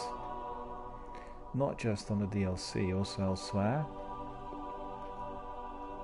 Played one part the other day and we got to the area, I think it was in a strike, and there were no enemies. And I had to be redoing it, going back a little bit and then restarting. Kind of got used to these glitches already. I know exactly what they look like in Destiny 2. So I just simply have to readjust. And it's sometimes a bit uncanny. You come to the area, expect all the enemies to be there, and it's all vacant, nothing happening, you can't progress. You can just keep walking and getting nowhere. But basically we are doing Curse of Osiris, the first DLC in Destiny 2 Forsaken, and we are now needing to speak to Ikora after discovering that the Vex are doing some terrible things on Mercury, and Ikora will probably, she will be needing a briefing from us, so that is what we're going to do. I understand from Captain Jack that we are to be getting some extra weapons from her in order to tackle those dreadful enemies that we just witnessed. The Hydra looked awful and very hard to defeat, I would imagine. Don't tell me it's glitched again.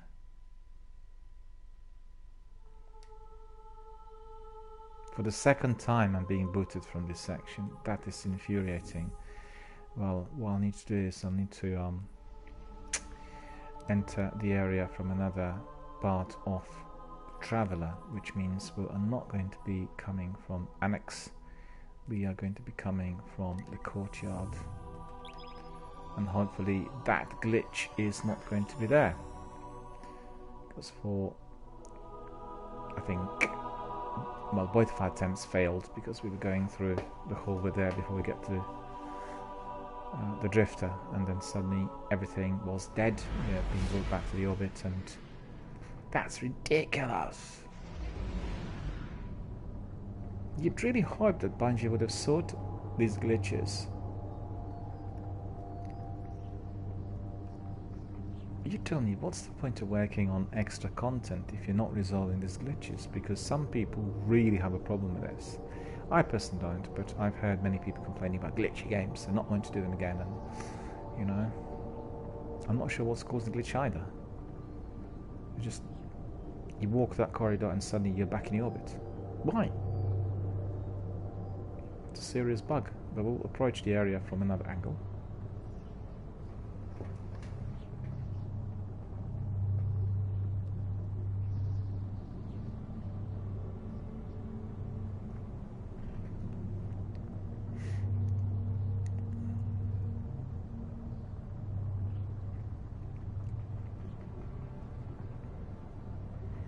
Quite like the ship, although my favourite is that Tereshkova, the ship I got in Destiny 1. So, you know.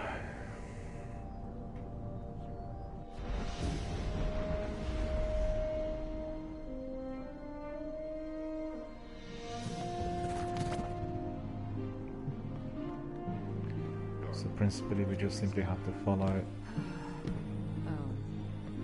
our pointer. And we'll get there.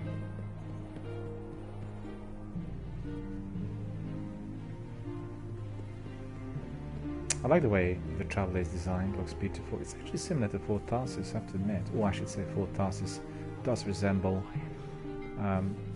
this area a bit. Fort Tarsis is the social hub in Anthem.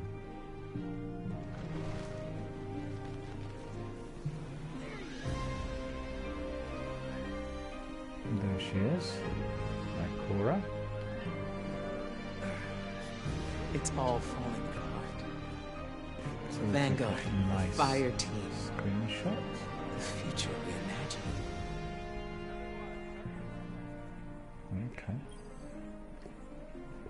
So, it's the end of everything. I thought after the Red War we'd get a bit of a break. I'm not giving up yet.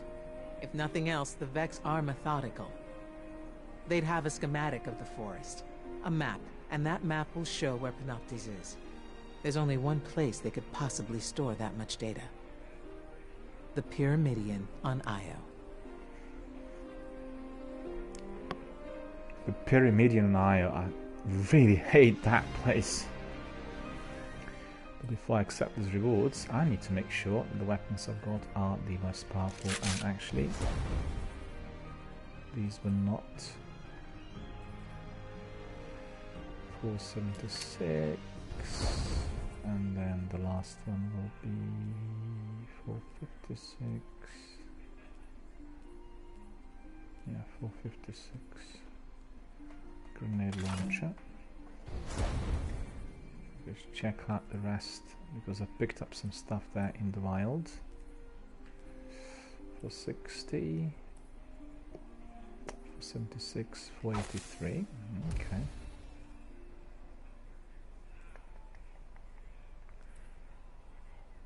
480, 485. Okay, that's pretty good. And then we've got another one. Oh no, we do not have anything else in there. 474. And then we'll have positive outlook. Well, I need to ask Captain Jack and Pixel Switcher and some of my other friends who are watching. Would you consider positive outlook or Eternal Blazon, or Blazon, I should say, Blazon, Eternal Blazon, to be a better weapon. Which one should I take? Because to find Panoptes, you'll need a map of the Infinite Forest. Ikora believes you can find one in the Pyramidion on Io. Retrieve the map by completing mission Deep Storage on Io. So Deep Storage is the next mission, but what weapon should I take? Automatic weapon or scout rifle? So let's see. This scout rifle has several per magazine. This weapon magazine is built for higher capacity. Spark PS, Oimelon Poise Sight, short zoom. Oimelon Red Dot increases range. Oimelon Ocular Technology increases range. And there's some mods in there, Master by Crucible. Oh, I see, so it's going to be one of those weapons useful in the Crucible. Alright, so let's see what other weapon we've got here. Positive outlook.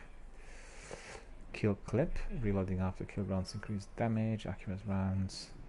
Increasing range, armor piercing rounds. Flashing. Well, both of those weapons are pretty good.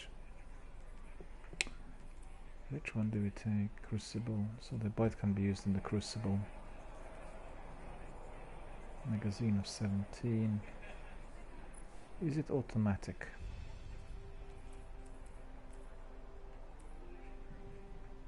Doesn't say whether it is.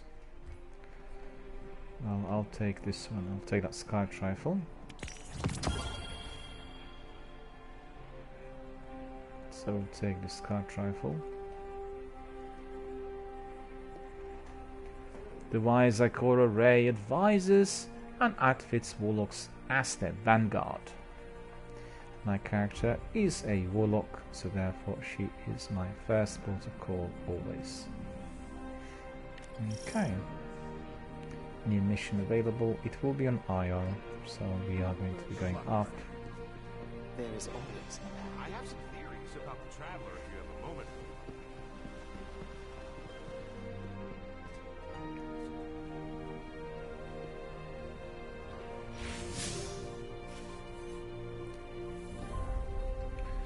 There's no need for that, I don't think.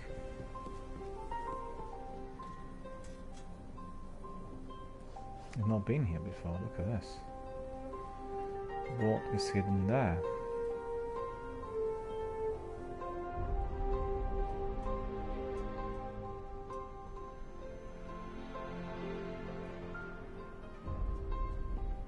That's annex.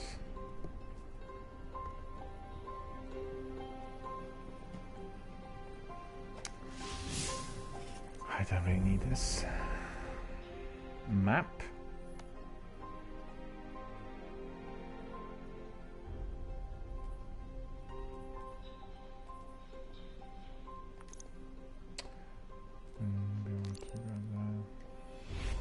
We want to really go upstairs and sort out some admin before we commence with that other mission. The mission is going to be on IO. The mission looks really good and exciting. To be honest with you, I've heard some complaints about those DLCs, but I can't really complain. I quite like them. I guess the complaints might be to do with the fact that it is very much story mission based, so we are learning a lot more about everything that's been happening here, and some people may prefer a lot more action to you know, cutscenes and telltale sort of thing. So that's probably the reason. I quite enjoyed it. It's making us understand this world of Destiny a lot better.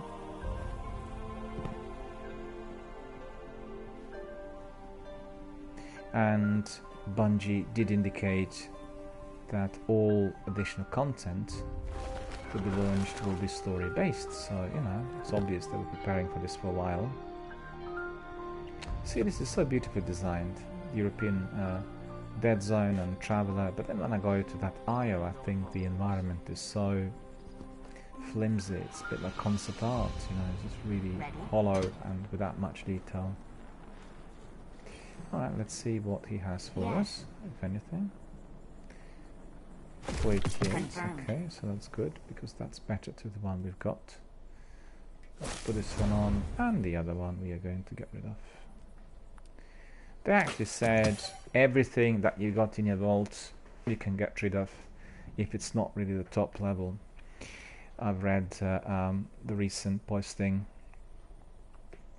on Bungie blog, and they said that Eververse are going to change completely there come September, and everything that you can get from Tessa Everest is going to be acquired through in-game currency, so no more silver and dollars spent on some of the items, but everything will come through some sort of grinding, either through quests or tasks, and you'll be able to earn that currency, which is in-game currency, and then spend it accordingly. So that really sounds very good. So that's Eternal Blazoon. The weapon is not particularly strong. Scout rifle, and that's hand cannon Lamia. I like my ballyhoo. Where's my ballyhoo? Up there. Grenade launcher as well. Nothing else.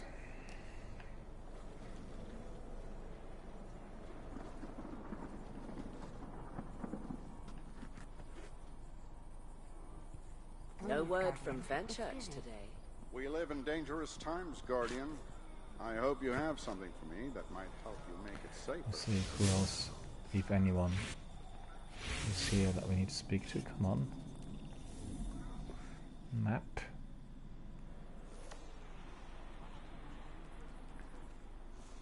Lord Shax. Commander Zavala. Stop it. Someone's looking. The world's changing, Guardian. Okay, so you there's no must one out prepare there. and adapt. But what I do need to look at is pursuits and bounties. Let's see what bounties we've got there. To pick up some other bounties, I think. Think you can do it within budget? Yep. So let me see. I'll pick up some bounties from Banshee. What do you think? We're not going to do that yet. But the reputation will go significantly up. As you can see, we have a lot of those reputation points that need to be used.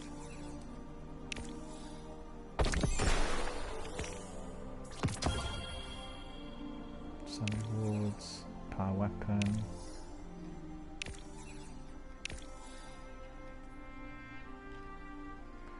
Available bounties.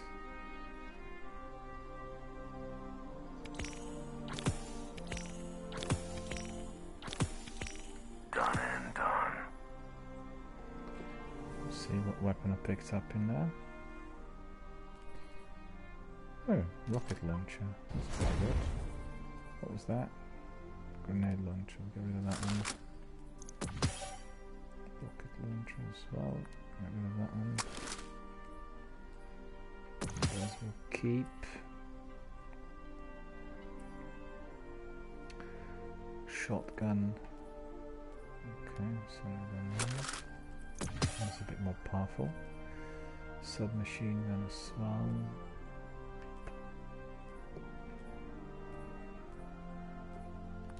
Pillager is probably a better weapon as well. And in here, one sniper rifle, diameter risk runner, trace rifle, scout rifle, automatic rifle, fusion rifles. Okay, Belfry bounty. 277. This is 378. Okay. We'll get rid of that one. Probably it. Don't get burned. I want to maybe get some bounties from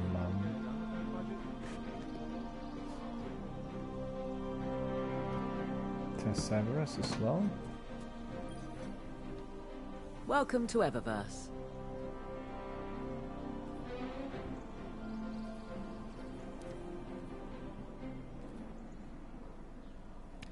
Eververse thanks you.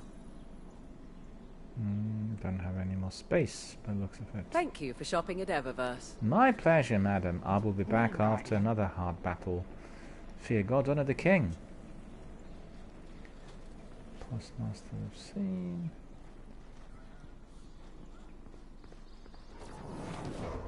are they doing in here?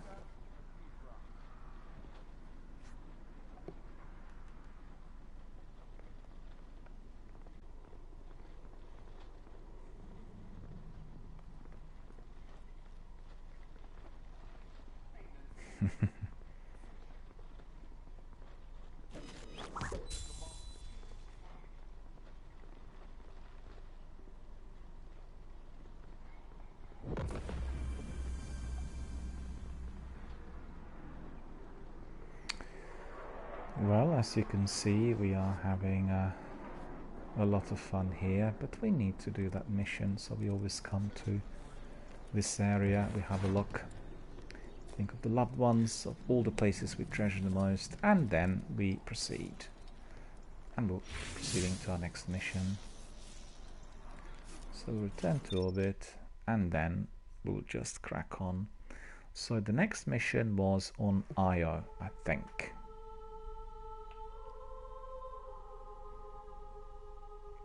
And this is going to be yet another part of Curse of Osiris. Open director, let's see.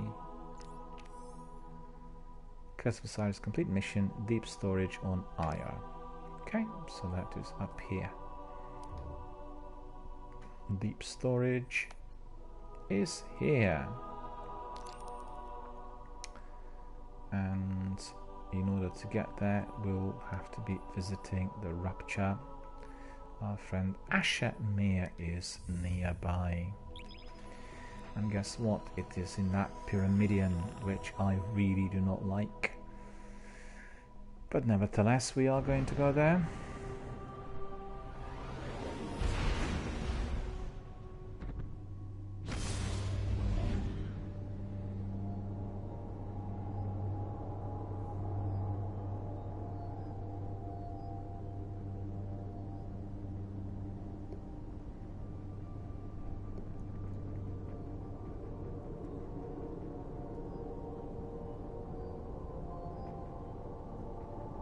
I'm really enjoying my Destiny 2 DLC.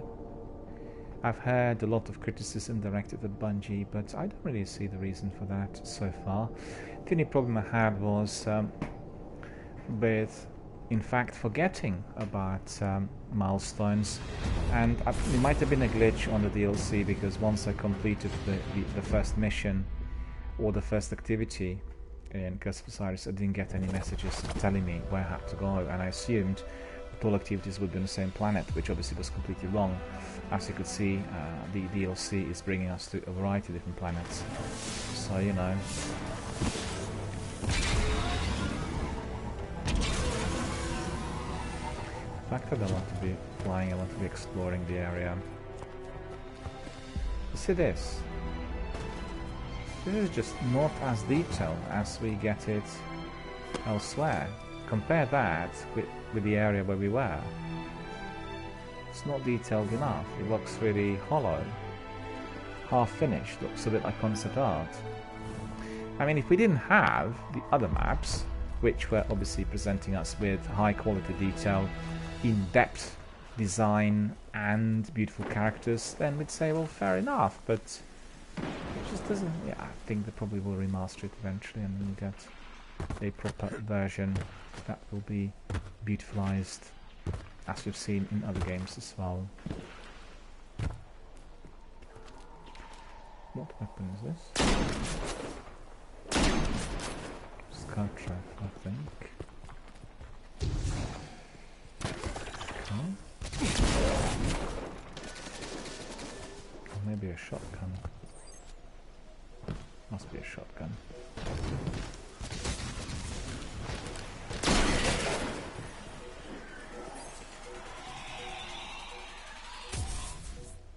Come on. Shotgun battens. Lamier and cannon, and then a rocket launcher in there, so that's cool. I don't really use shotguns that much in Destiny. Destiny 1, that is, in particular. But doesn't matter, we are going to be experimenting a bit in here for the sake of it and for the pleasure of it all. Curse of Osiris, deep storage. Search the Pyramidion, Io on Io for a map of the Infinite Forest to guide you to Panoptes.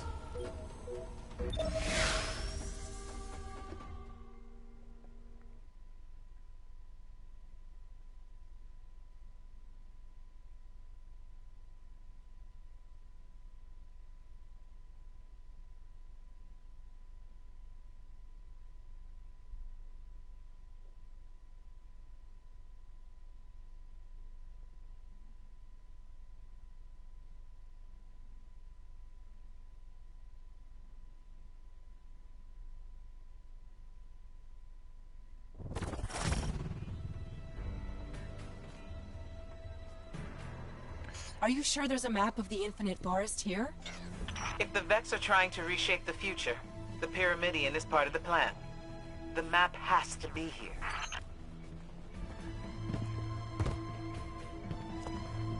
The pyramid is the part of the plan. Okay.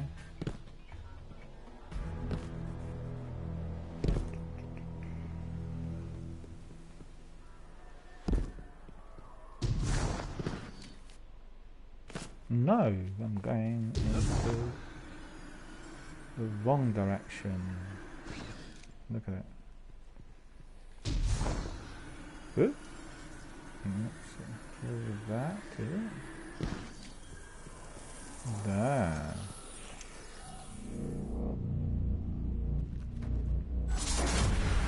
Loads of these in Destiny 1 as well. I know a trick with that conflux.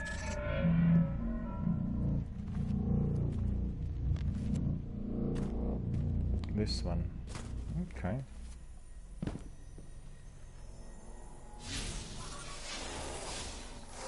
Brace yourself for the Vex welcoming party.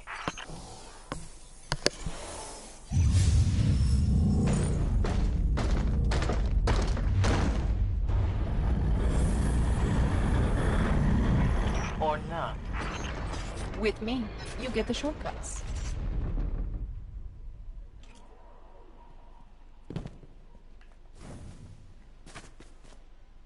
Sagira opened this door. Sagira, I know we didn't leave one another on the best of terms. You led the group that exiled my guardian. I didn't like it. But people weren't ready to hear what Osiris was saying back then. It wasn't just his prophecies. He never understood there was more to being a warlock than being the smartest person in the room. Osiris has changed. You're still the same by-the-book Ikora I remember. I'm not so sure about that. Losing my light was revealing. I see now I need to be more than I was. Maybe we all do.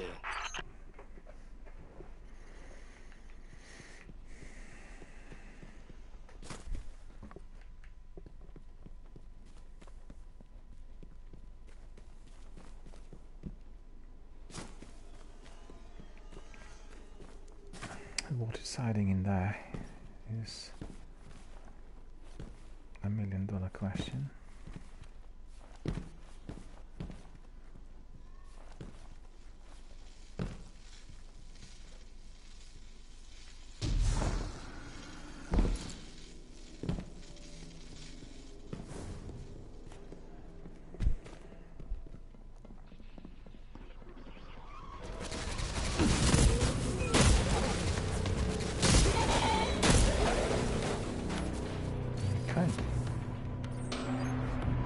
Enemies up everywhere.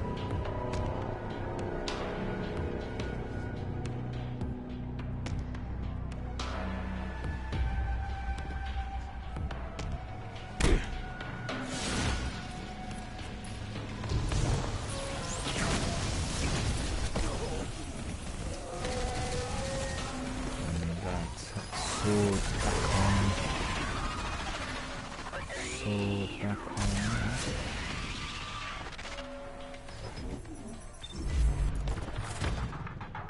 And some water as well. I'm dizzy.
active anymore.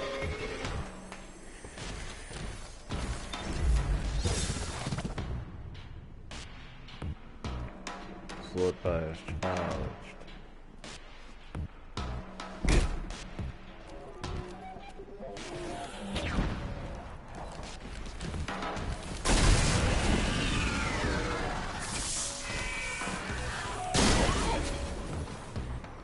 Awesome. Well, I guess the enemies are not so happy when they face this incredible shotgun.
Ammunition. Ammunition I need. And then I'll carry on. Great. Looks like Ikora was right. My scans show the Pyramidion does receive data from the forest. I've got the location of a conflux where we can access it.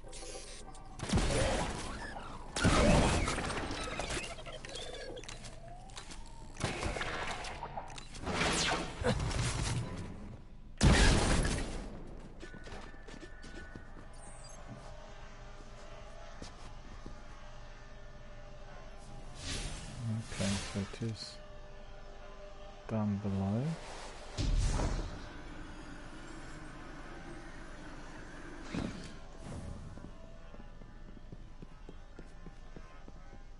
I can reprogram that warp gate. It should get us close to the conflux.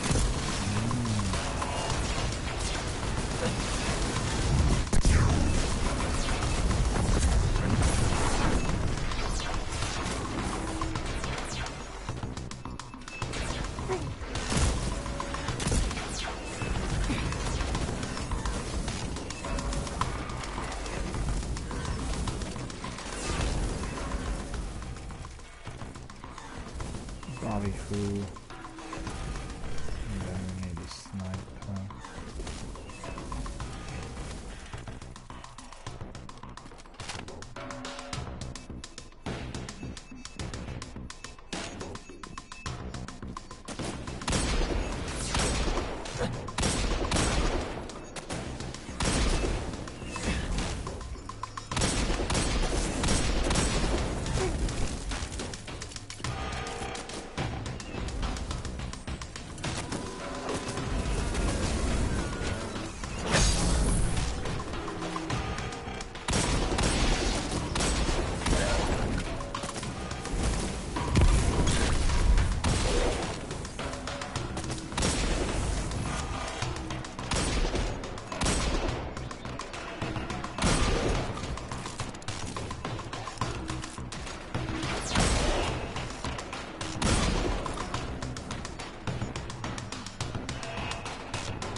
calculations are ready.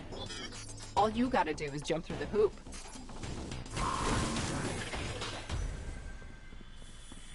Well, that didn't work as well as I expected. The Sagira I knew would never admit to anything less than Osiris-level perfection. Ikora, here's a secret.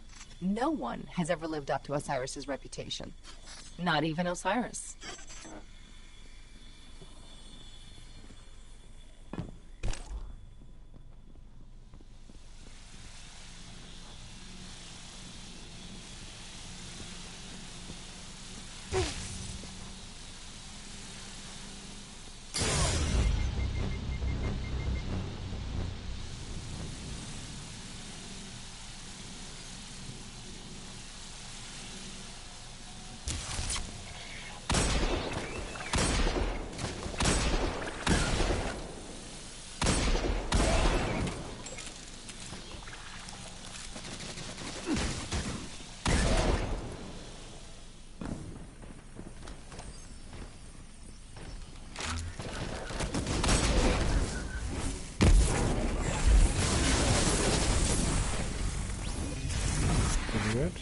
Crazy as well.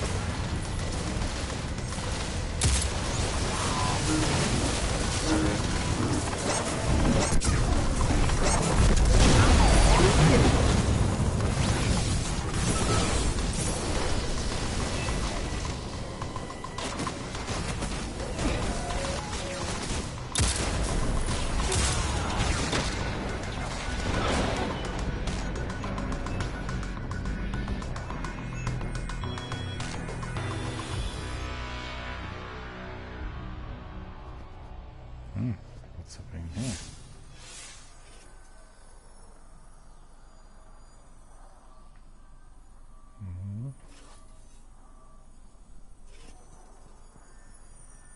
So where is this going to be?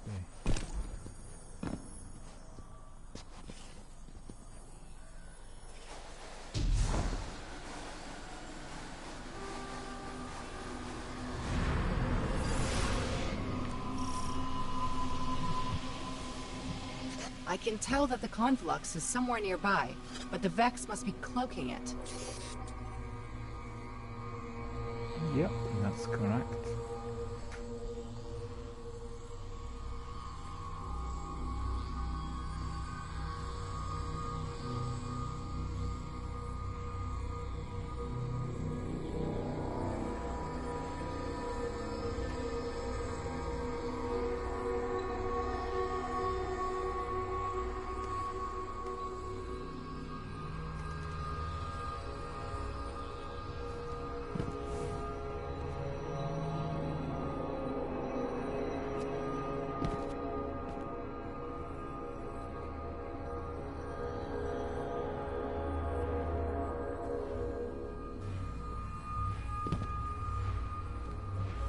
Look out! We've got incoming!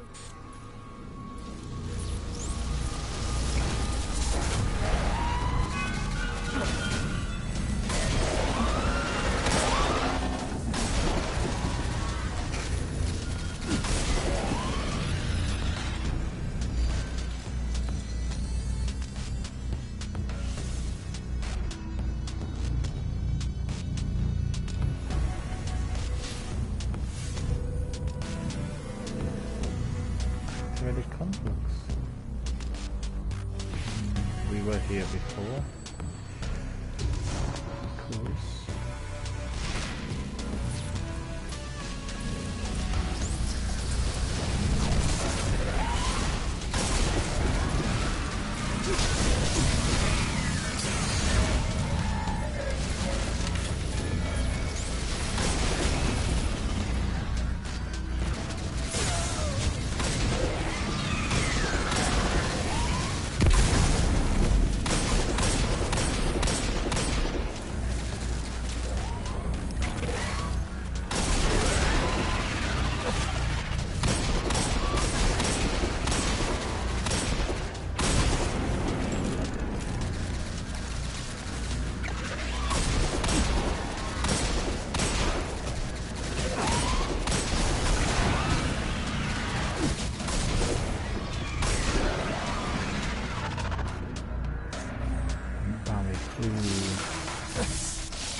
go.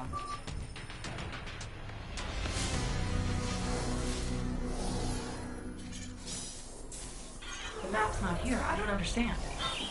Keep looking. Wait, I've got something. Coordinates for a node in the Infinite Forest. That's where our map is. Okay. It's been completed. That's pretty good. Be another mission. New mission available.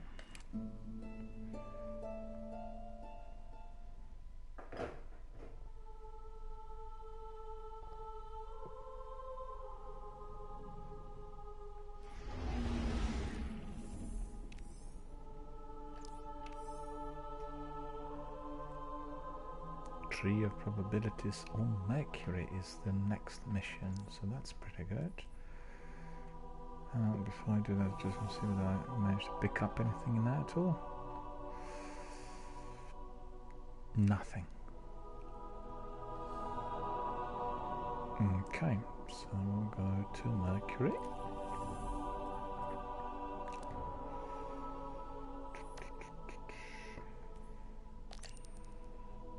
And we'll go to that fast travel point in there as well. The lighthouse is what we are doing.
Tree of Probabilities is the next step here.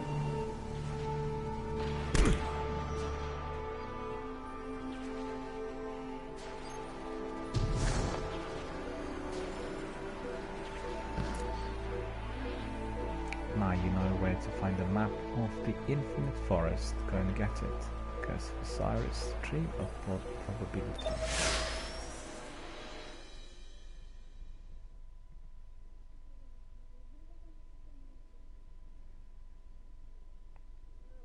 There we are. Let's see what future holds. That's the idea.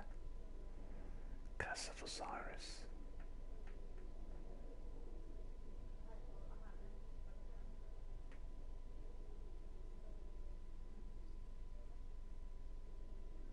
Come on, load. Taking a while. Don't know what on earth is going on.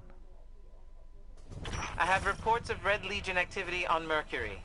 Survivors from the Almighty. Survivors, huh? Let's finish the job.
It's locked.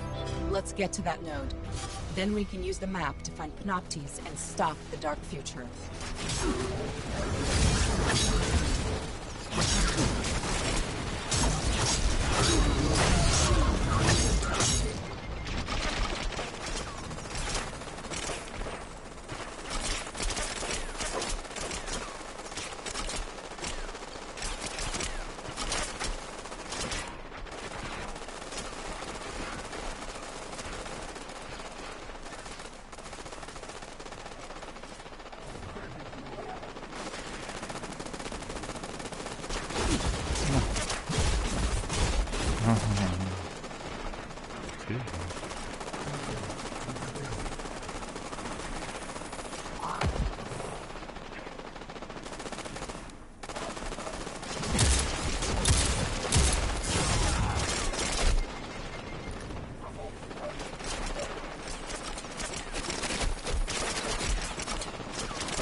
Okay, find another gateway and I can get us to the node.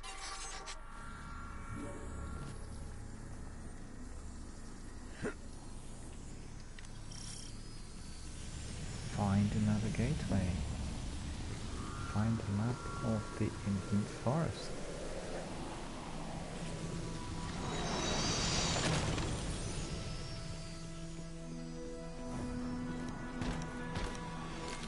Bobby, who does it? Ollie, who does it? Osiris's reflections must be searching for Panoptes too. Even if he makes a million copies of himself, I don't think he'll find it in time. We need that map.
Maybe it fell into the abyss.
Loads of enemies, not too difficult to neutralize, which is good.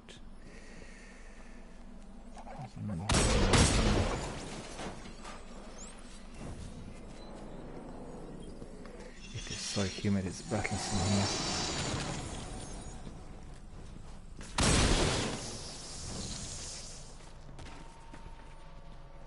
I really don't like you're going to get dizzy, you know, due to that breathlessness and humidity. Also thunderstorms tonight, so far we've seen nothing.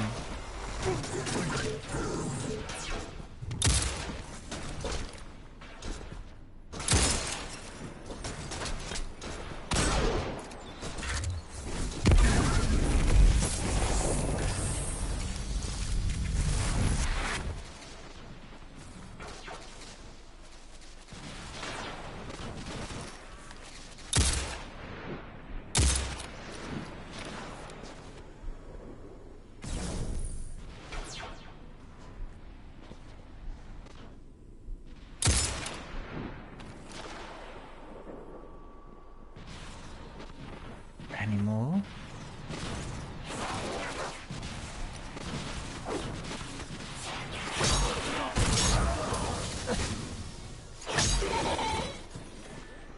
Almost forgot about my sword.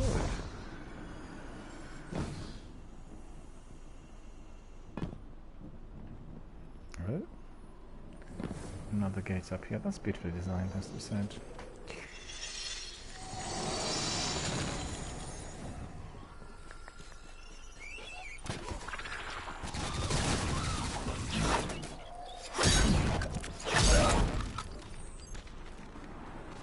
Picking up some special ammunition as well. Nearly fell. Ridiculously so.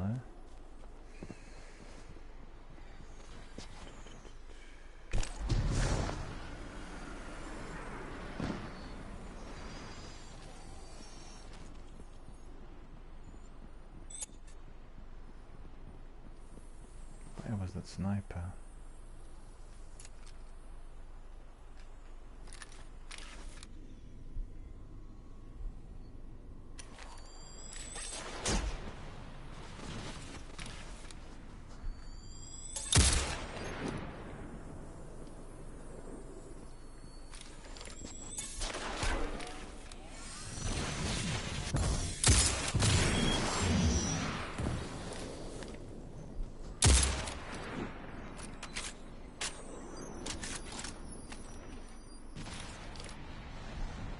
Good.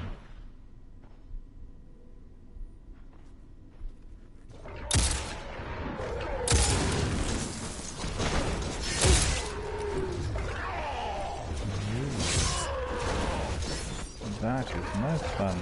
Cool.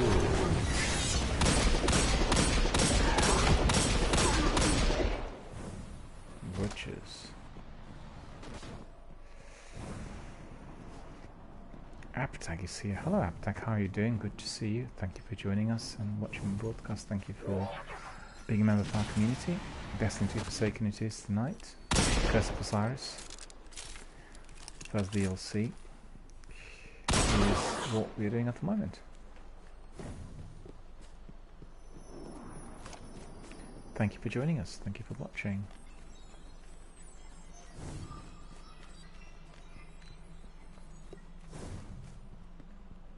It's been a quiet evening so far.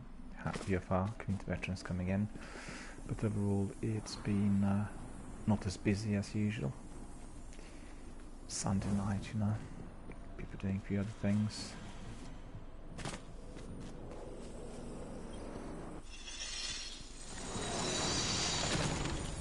Ooh.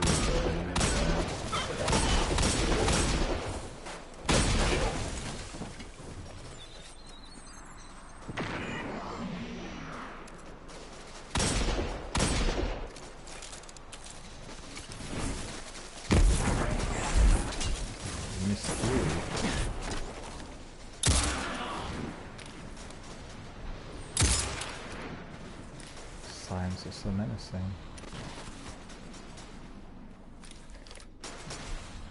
Aptag saying, why is the controller movement weird? I don't think it's weird. What's wrong with it? I don't see anything wrong. So far, perhaps you can tell me.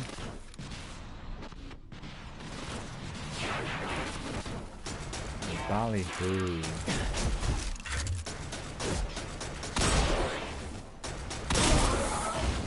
I'm not sure really, it's the way it's always been really, you know? Maybe it's the game. Destiny 2 Forsaken Complete Edition.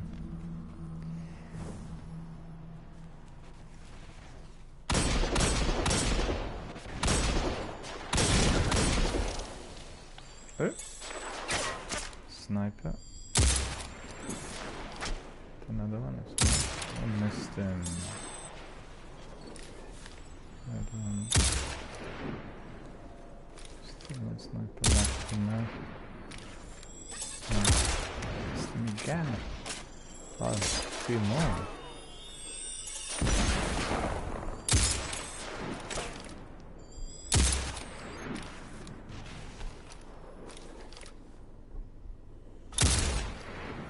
One left.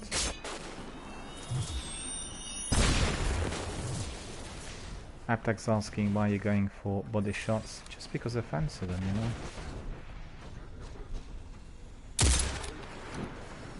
Sometimes I go for headshots, sometimes I go for body shots, depending on the weapon as well. Destiny Sniper. It's an exotic sniper, but it's not been leveled up and used.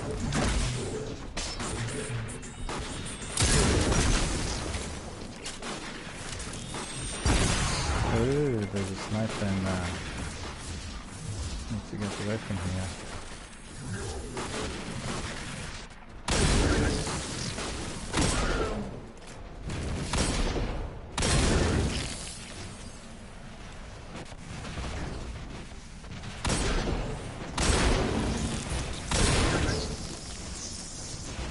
There's a few headshots in there. For you.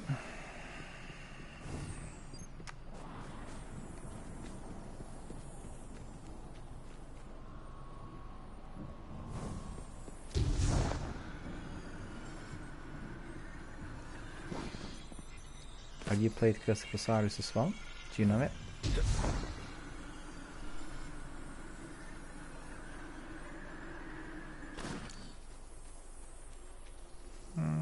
Where do we go? I don't think I want to go in there.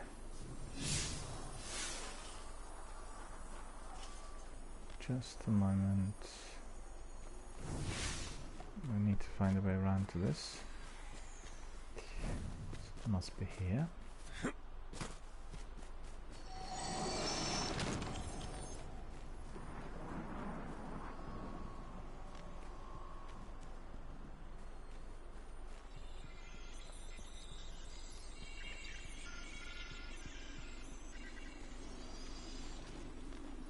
Cool, look at that.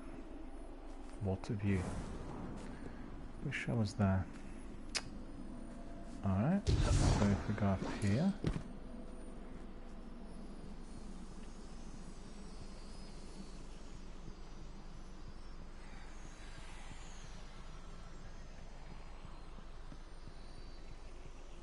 No.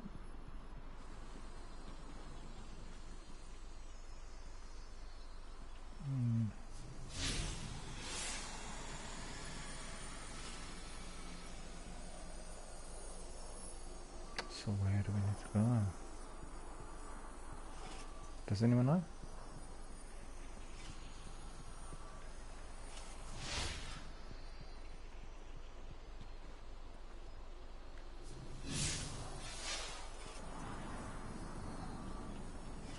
No, there's something wrong in here. Probably need to go to the top.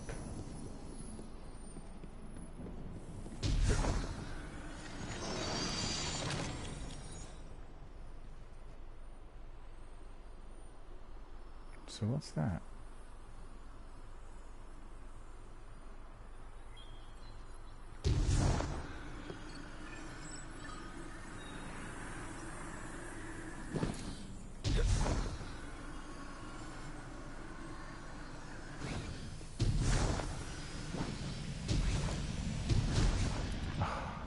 Gee, we just slipped. I thought it was easy.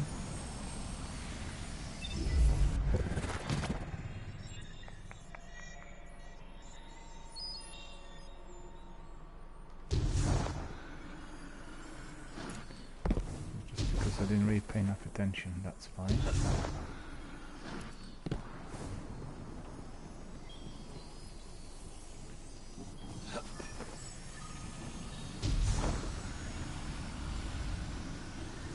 Okay, so let's walk through here.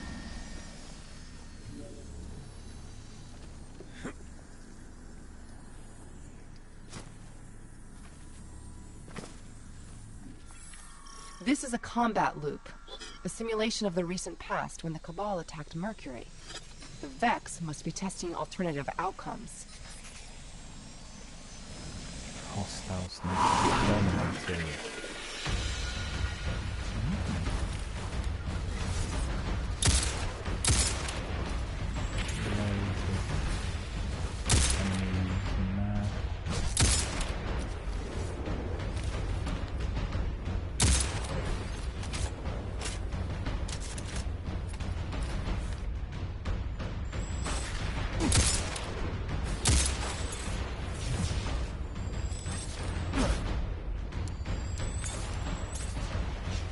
Non-mission.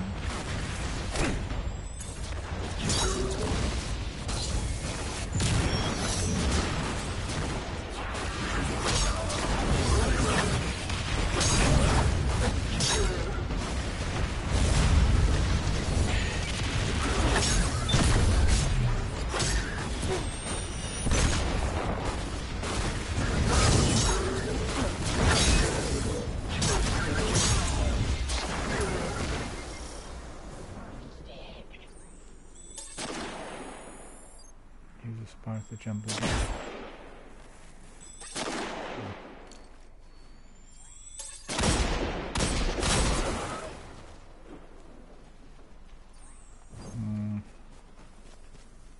Maybe a sparrow could make that jump. Ammunition. Maybe I can try to neutralize some of them from here.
That's fierce.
Behind me?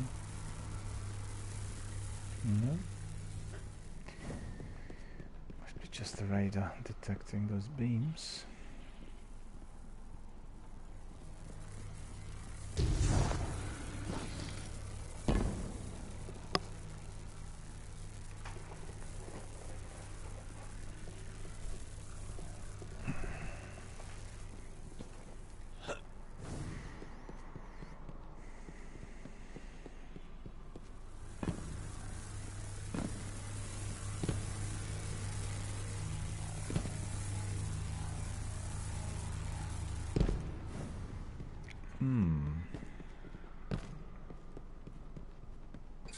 Were you showing off? Listen, I already like you. You passed. You can relax.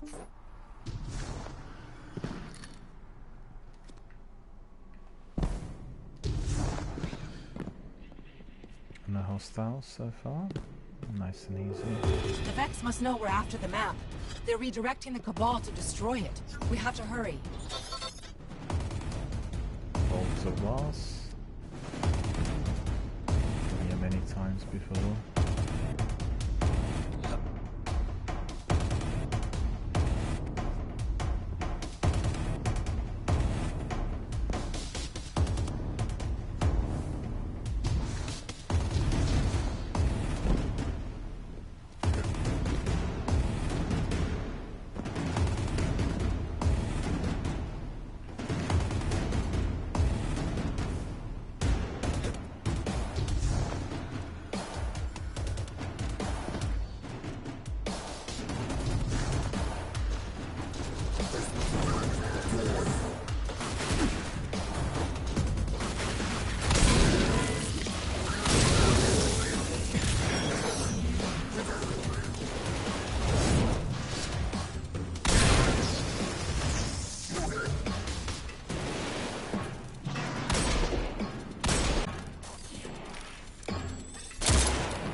Pretty good.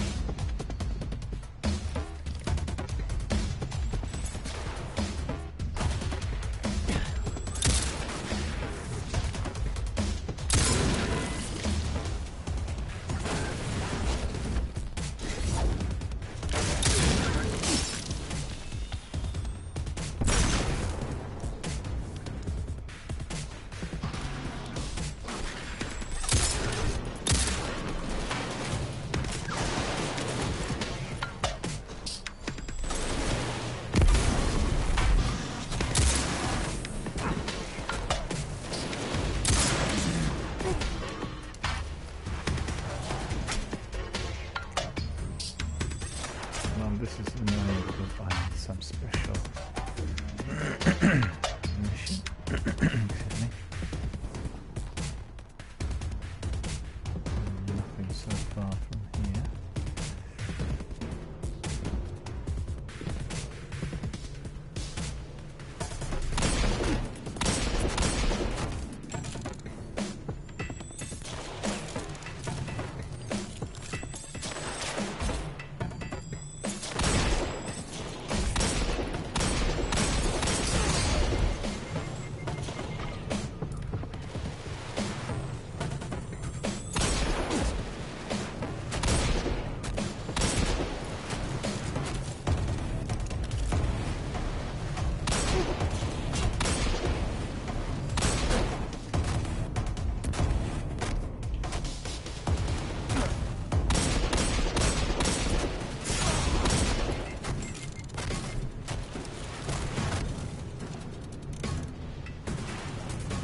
Nova bomb. That's it. Let's see if there's any ammunition.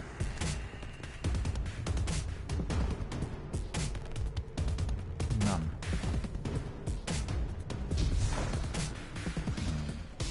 So that's not really overly exciting.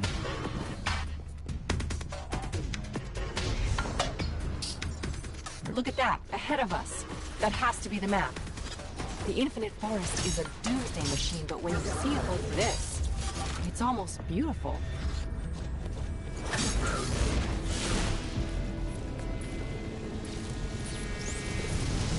That Minotaur is going to be trouble.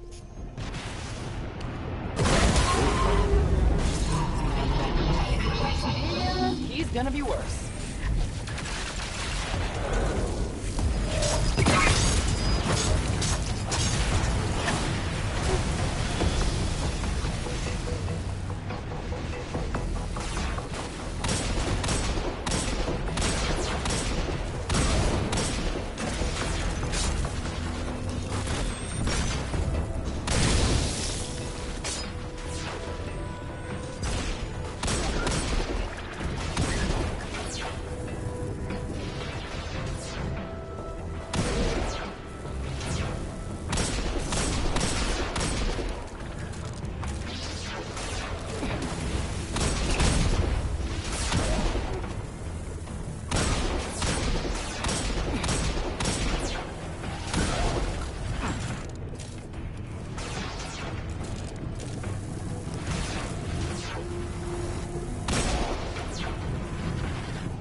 Get that back.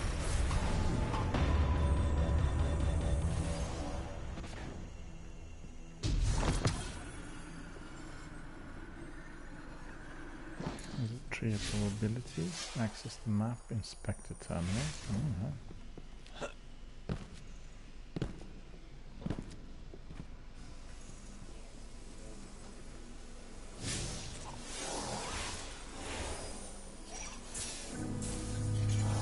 Scanning. I can't find Panoptes. The map's too big. I can't search it fast enough. It changes constantly. I need more processing power. There are Vex mines on Nessus that might do the trick. You up for a hunting expedition?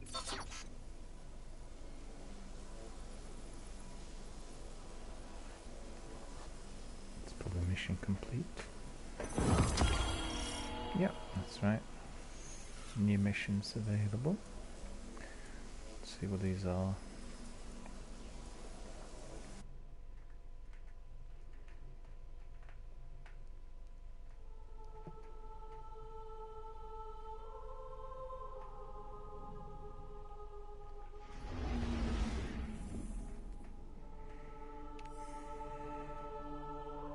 Hijacked on Nessus.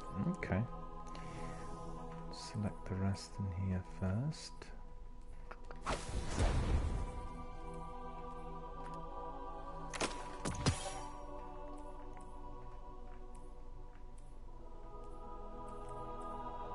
Sniper rifle. 493, okay. 379, 497. Yeah, that's right. We wanted to have that.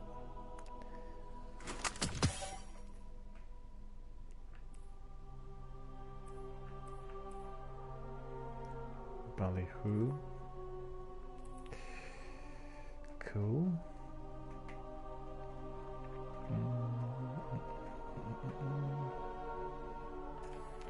Triumphs, we have plenty to do in here, I think. Or not.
My dear friends, I'm getting a bit tired and a bit hazy due to the sort of weather conditions here in my local environment. It's very, very humid, and I think I need to take a break because I'm having a difficulty in following some of the tasks due to massive humidity and really very, very unpleasant atmospheric pressure. I don't know what's happening tonight, but it just seems like really, really stuffy and breathless. So what we'll do is we'll just call it tonight for tonight. We'll carry on tomorrow with Destiny 2 Forsaken. We've had lots and lots of different missions today. I've played Curse of Osiris back to back. Thanks to Captain Jack, he told me what had to be done in order to access the first mission. There was a glitch where I couldn't really see it initially, and he obviously guided me to the correct source. And as you could see, we completed everything up to this point. The next mission is going to be hijacked, and this is going to be on Io. I think the best thing to do is to carry on tomorrow with those adventures, and then we'll explore also some world events and everything else. What's significant is that Curse of Osiris is providing us with a lot of RPG elements, and it's very much focused on the story and everything that is to follow in the seasons. So it's been entirely enjoyable. I loved it, and hope you guys also enjoyed some of the activity. It wasn't particularly busy. We've had a few people coming in, and I'm very grateful for everyone's contributions. So hopefully you enjoyed our session, all of the activities and actions so far. Curse of Osiris it is, Destiny 2 Forsaken Complete Edition, and we'll carry on again probably tomorrow night. So thank you all for coming, thank you for watching, thank you for supporting this channel as well as contributing. Thank you for being very valued members of our community every single day of the week. I wish you all a very, very good night.